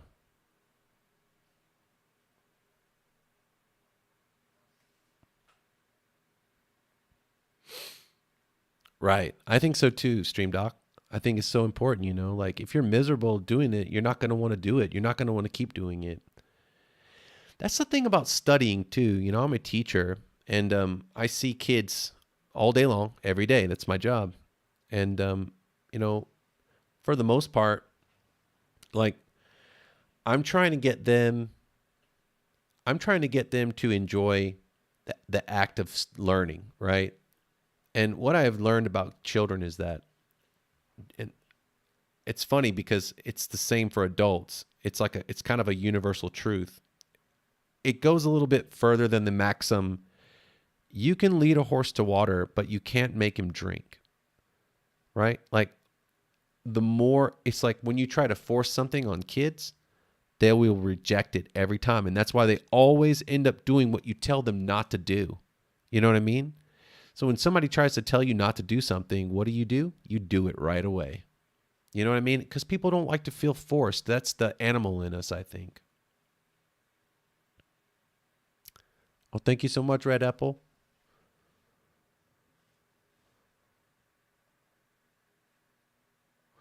It's like the kids that do the best in school that I see, they're the kids that have fun, that actually enjoy what they're doing. And so it's like if you can have fun doing something, if you can make it fun for yourself, you got to figure out how to get into that zone, I think. I don't know if that's like the absolute universal truth of all of it, but because, like people like Henry Goggins would tell you totally opposite. They'll be like, you got to do something that sucks every day. If you don't, then you don't even know what you're doing. And in some respects, I totally agree with that. Like if you want to be, like an elite, like the best of the best, I think that comes later. Like, oops, why is this not filling? Am I doing something wrong? Ay. I want current layer. There we go. That's better.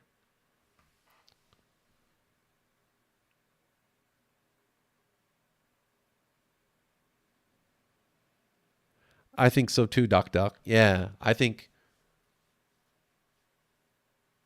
Hey, thanks, Alberto. Man, it's really frustrating actually working on a tablet like this. It's weird. I like the way my body feels when I draw on my tablet. You know what I mean? I don't feel hunched over like Quasimodo or something, and I feel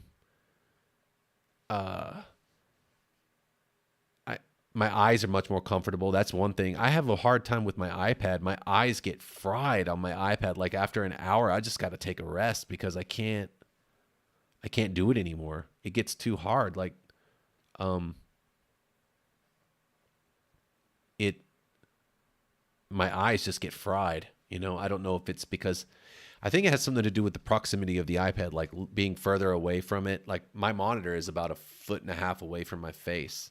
So, um, I think it's much easier to, on my eyes, it's easier on my body. So I can see the advantages of working on screenless tablets. At first, I didn't really get it, but now I do.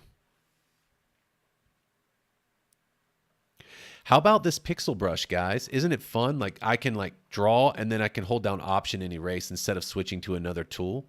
Like it's such a new concept to me that I don't even really have it under my fingers yet, but I really like it. And look at the lines. Check this out. If I zoom out to that, you cannot see the edges of those lines. You can't tell that I drew this with a pixel brush.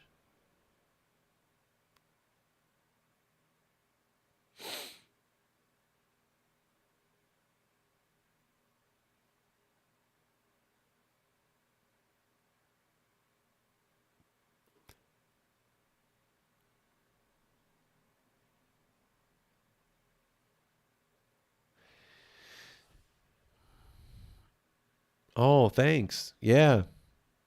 Oh, right. Yeah, the lines look good, right?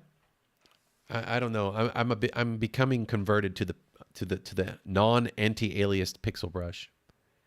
Yeah, Red Apple. I mean, I see my kids a lot. Like they just want to express themselves, and they want to have fun and they want to live. I think a lot of times, especially in different parts of the world, like I love living out here in Korea, but I worry about the kids sometimes. They push the kids really hard out here.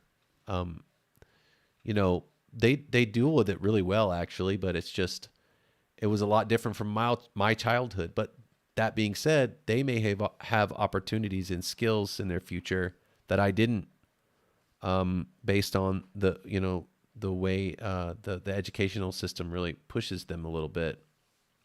But what I notice is whenever they, it becomes like an issue of force versus like making it fun. Fun wins every time. The kids get forced to do something that they don't like too often, they'll just reject it. There's nothing you can do about it. You got to keep it fun. You got to keep it light. There'll be plenty of time for them to get serious later on, I think. And I think that's not cultural, that's human. But again, I don't have a doctoral degree in child psychology, so please take everything I say with a grain of granulated sugar. It's sweeter than salt.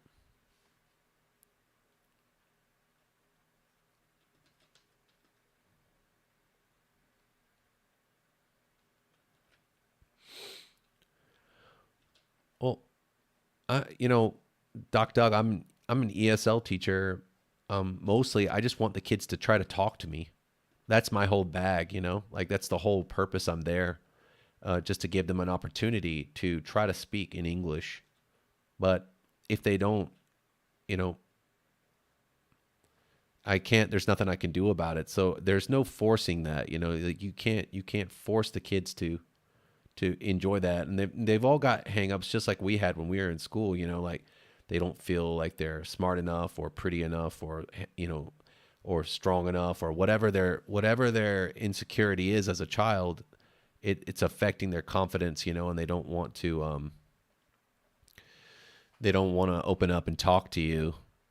And the way that I get them to talk to me is just by making it funny and fun I just want to be a fun person to be around. I don't want to be a drag. Sometimes I have rough days. Oh man, it's so tough. Sometimes kids are tough, man. Like, especially when you got like a room with like, 10 to 12 of them. Even 6 can be a handful sometimes. Like that's, you know what I mean?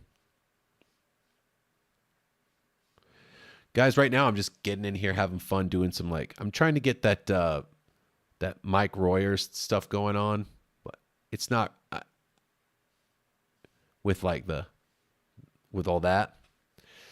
his costume's not really feasible in reality. Like if you look at the comics, like he has a mouth hole on the costume, which Spider-Man doesn't have, but it fits perfectly to his lips. I mean, it's kind of it's kind of silly, but I really like it. You know, when you look at him in the comics, it's so cool. Just do like a Google search or a Pinterest search for Jack Kirby Forager New Gods, and you'll see him. He's a really cool. I don't know. I just thought it was a cool idea for a character, and um, yeah. Oh, Alberto, you're a teacher too. Do you teach young kids?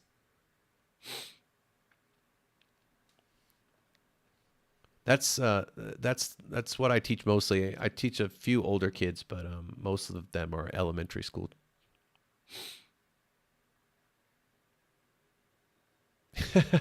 Yeah, yeah, great times. It was weird. Elementary school was like it was like off and on, good and bad. I remember like there was a few years of elementary school that were so good and fun for me, and then there were a few years that were just like I hate life, you know. But I guess that I think every kid goes through that kind of stuff.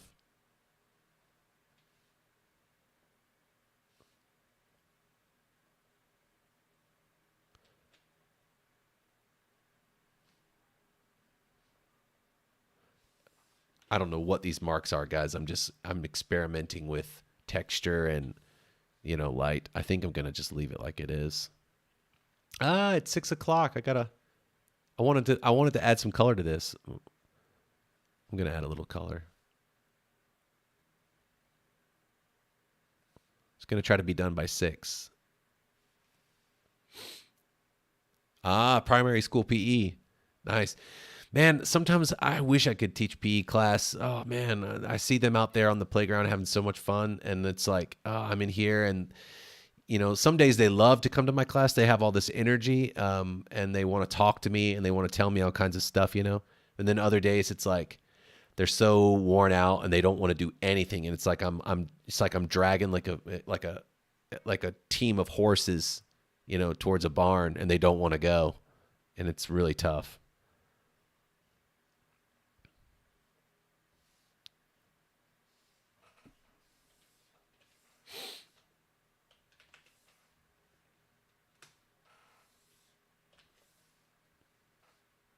I feel like this other eye over here is really weird. It's not in the right spot. If you look, the eyes should be here, but like the way it was drawn by Jack is a little bit different. I wonder if I could get in here and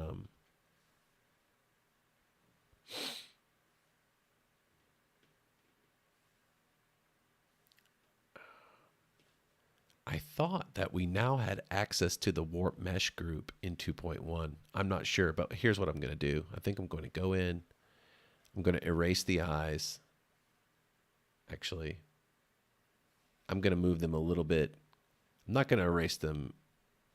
What I'm going to do is transform them and then erase, just because I don't want to spend too much time on this. But I definitely want to add some colors. So what I'm doing right now is just like cheating a little bit. Yeah, like that's seems so much more reasonable. All right, we'll do the same thing over on the other side. Yeah, I think. Well, the light filters aren't available in Designer. They're only available in the. They're only available in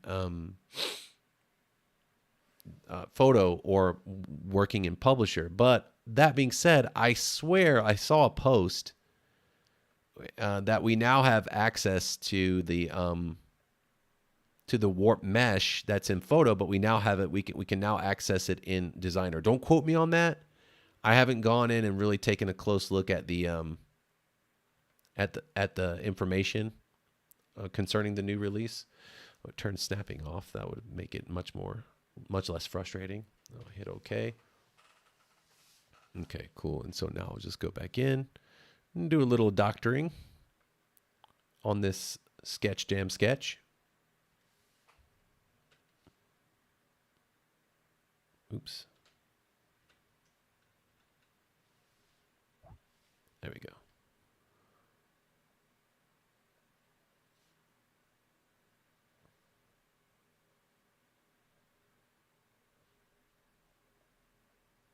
Thank you, Red Apple. I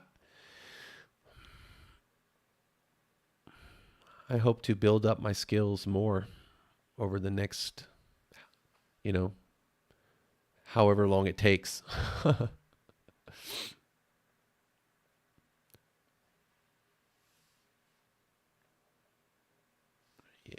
there we go.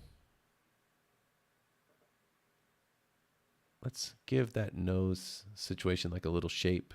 Like maybe he has a little bit of a nose poking through the mask part.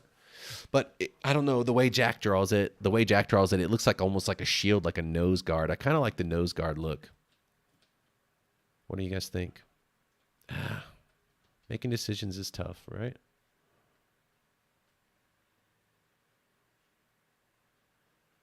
Let's make it like half and half, like it's... Nah, we'll stick with the nose guard look. There we go. That's good. I wish there was more black in it, but I think this will work for what it is. And now I think I want to go in and like clean up the lines on the bug eyes, and then we'll throw some quick colors in there, play around with colors a little bit, and have fun. And then I got to get out of here. My wife's gonna be like, "I'm hungry. What were you doing? Live streaming too much."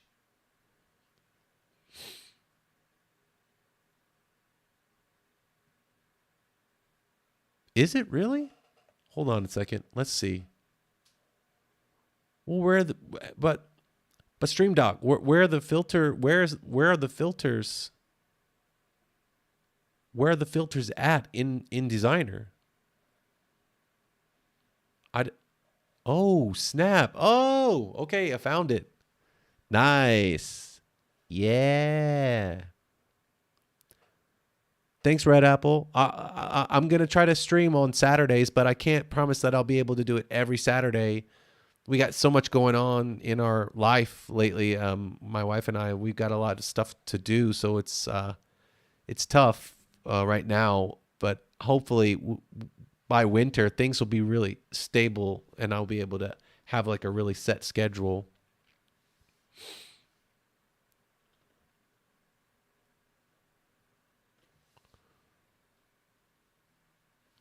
Let's see here. Oops. Okay. I'm going to throw some quick lines on here. Do a quick little bit of expression with some shadows for these goggles. We want to make them very bug-like. Yeah. Okay. That's enough of that. And then now that I've got some ink lines, I'll put a pixel layer in here and we'll have some fun with some color.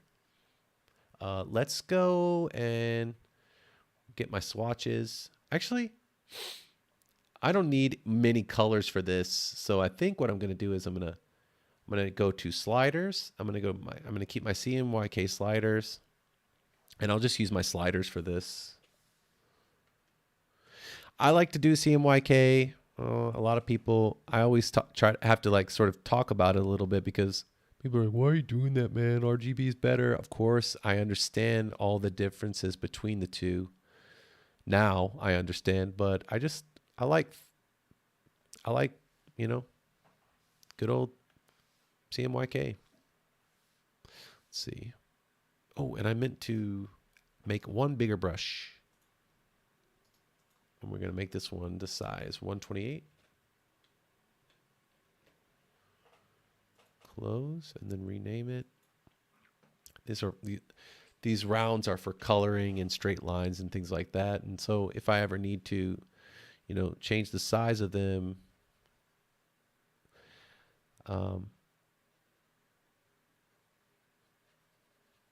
it's very easy to do.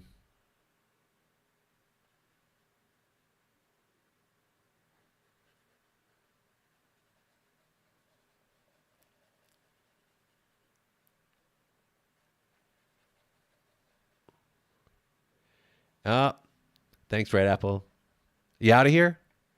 Have a great day. Thanks for dropping by the stream and for the positive comments and kind words. I really appreciate it.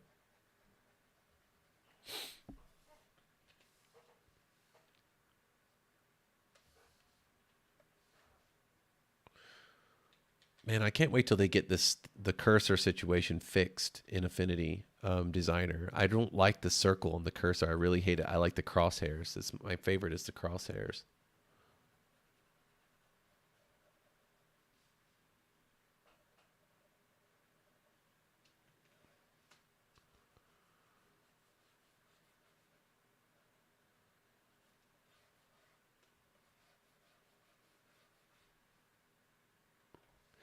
Uh, Stream Duck. The the crosshair situation is a bug. It got reported. It got escalated. I reported it the other day. It works in photo. It like it's supposed to work even in Pixel Persona, but it doesn't. And I reported it the other day, and it turns out it is a bug. They've coded it. It's logged, so hopefully it'll get fixed soon. But supposedly, in the other apps, if you hit caps lock, you can just get the crosshairs. But for some reason in Designer, it's not happening lately. Also, check this out. Look at this on the screen here. I'll show you with my cursor. When you're in dark mode and you hit force pressure, it stays highlighted, but in light mode, it doesn't. There are a few like kind of buggy things in light mode going on right now. I reported a bunch of bugs the other day, and those two got logged. But I don't know. I'll take the bugs. You got to take the good with the bad.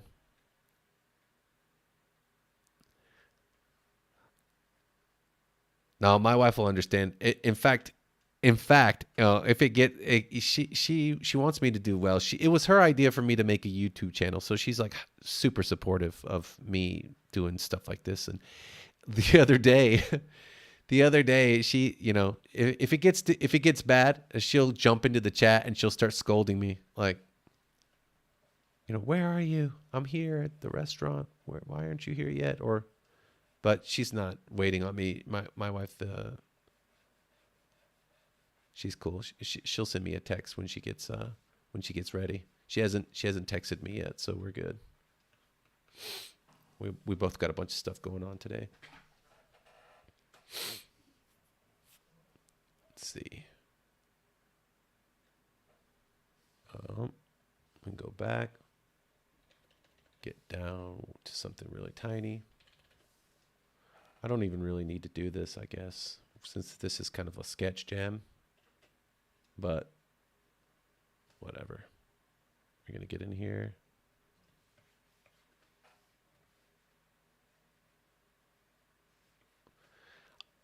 Man, I love this tablet, guys.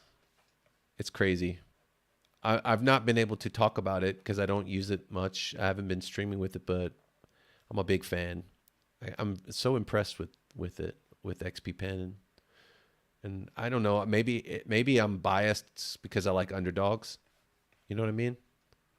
Like, they're kind of an underdog, You're going up against Wacom or Wacom, however you say it correctly. That's not easy to do. And I really like how they've sort of, it's like they're giving people without extraordinary means the ability to take part in digital art and experience it. And like, I feel like Affinity is the same type of company. Like, it's very high quality, but they're going up against behemoths. And, there's something to be said for that. I really appreciate it. And I was telling people, I always tell people, if it wasn't for Affinity, I don't think I would have been able to really enjoy digital art because I had tried so many different apps and I just did not want to go and pay some subscription to Adobe for some software that I, every month it's like the way that I described it to somebody was like this. I was like, paying a giant subscription, unless you're like a working professional and there's a really solid benefit, which I don't deny exists for a lot of people. So whenever I start a rant like this, I don't ever want people to think that I'm like just blatantly anti-Adobe for the sake of being anti-Adobe. I'm not. I recognize that they're great, and I was gonna say, I recognize that they're a great and very powerful force for art in general. But as technology becomes more advanced and as we progress into the future, low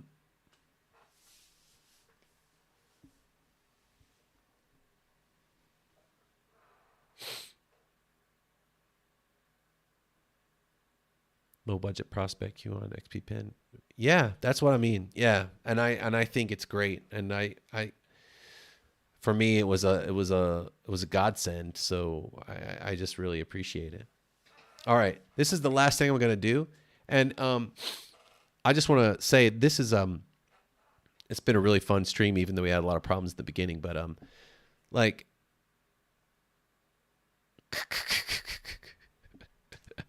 I think she is too.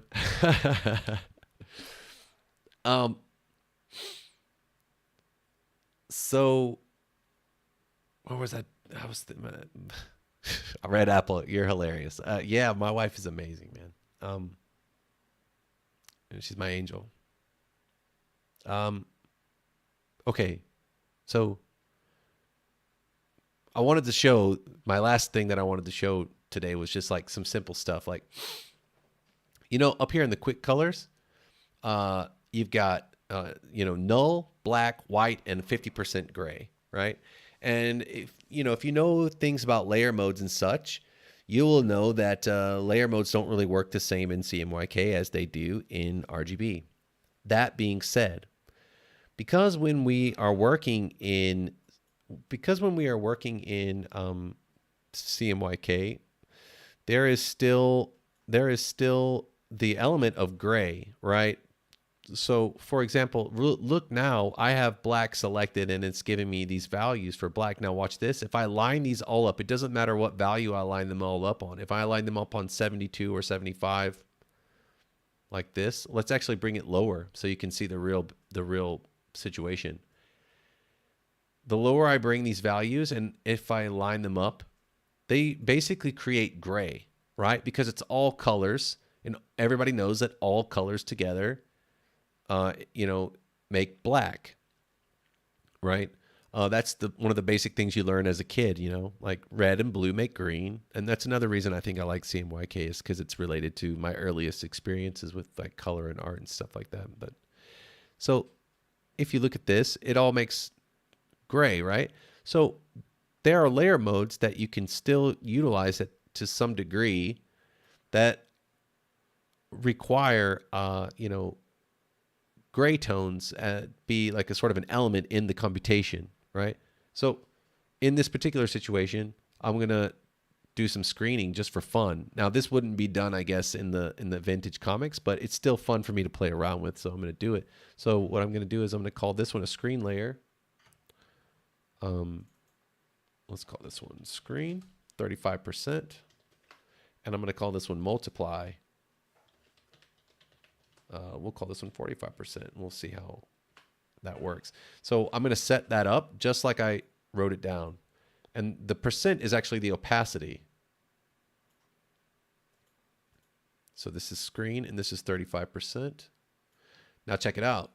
If I use this 50% gray up here, this is the value that I get. It's much easier for just to use the K value, right? But it still affects what's going on here. So if I just grab a brush, I'll grab this one, and I can just use that gray, and I can do some cool stuff with like highlights, things like that, that I would be able to do similar to how I would be able to work in RGB. So like if I want to do some like rim lighting, like some really basic vintage style rim lighting sort of situation, I can get that done with just a couple of simple maneuvers over in the Layer Studio, right? Maybe I'll highlight on the lip part there. Maybe this, whatever, these weird costumes that mold to the people's lips. And then, for over here, maybe I want to throw a little shade on the bug eyes. All I'm doing is just introducing just a little bit of gray, and it works out. Actually, the light would be a little bit different, right? It would be like the nose would block this, and then there would be this, but then there would be a little bit of that. So it'd be good. And then if I go back to the screen, it's cool. It frees me up. I don't have to change the colors so often, right? And if I'm just trying to get an idea out, like, if I'm just sketching, it's very fun and useful. It's like working with Copic markers on a sketch pad or something like that.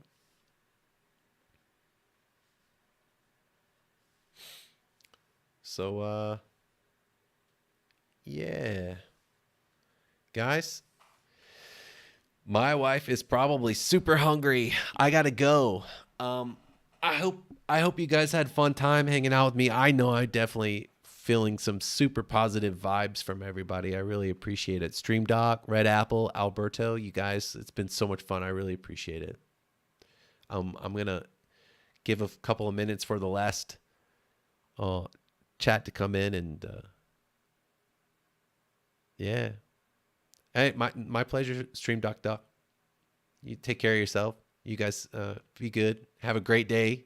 Since I think maybe most of you guys are just starting your day, and it was really early in the morning when we got a hold of Alberto over in Spain. So yeah, you guys take care of yourselves. Keep working hard. Stay positive. We'll see you next time.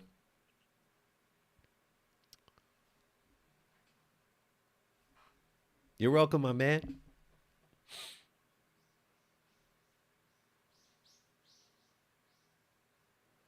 All right. Red Apple, take it easy. Take care of yourself. Bye, guys.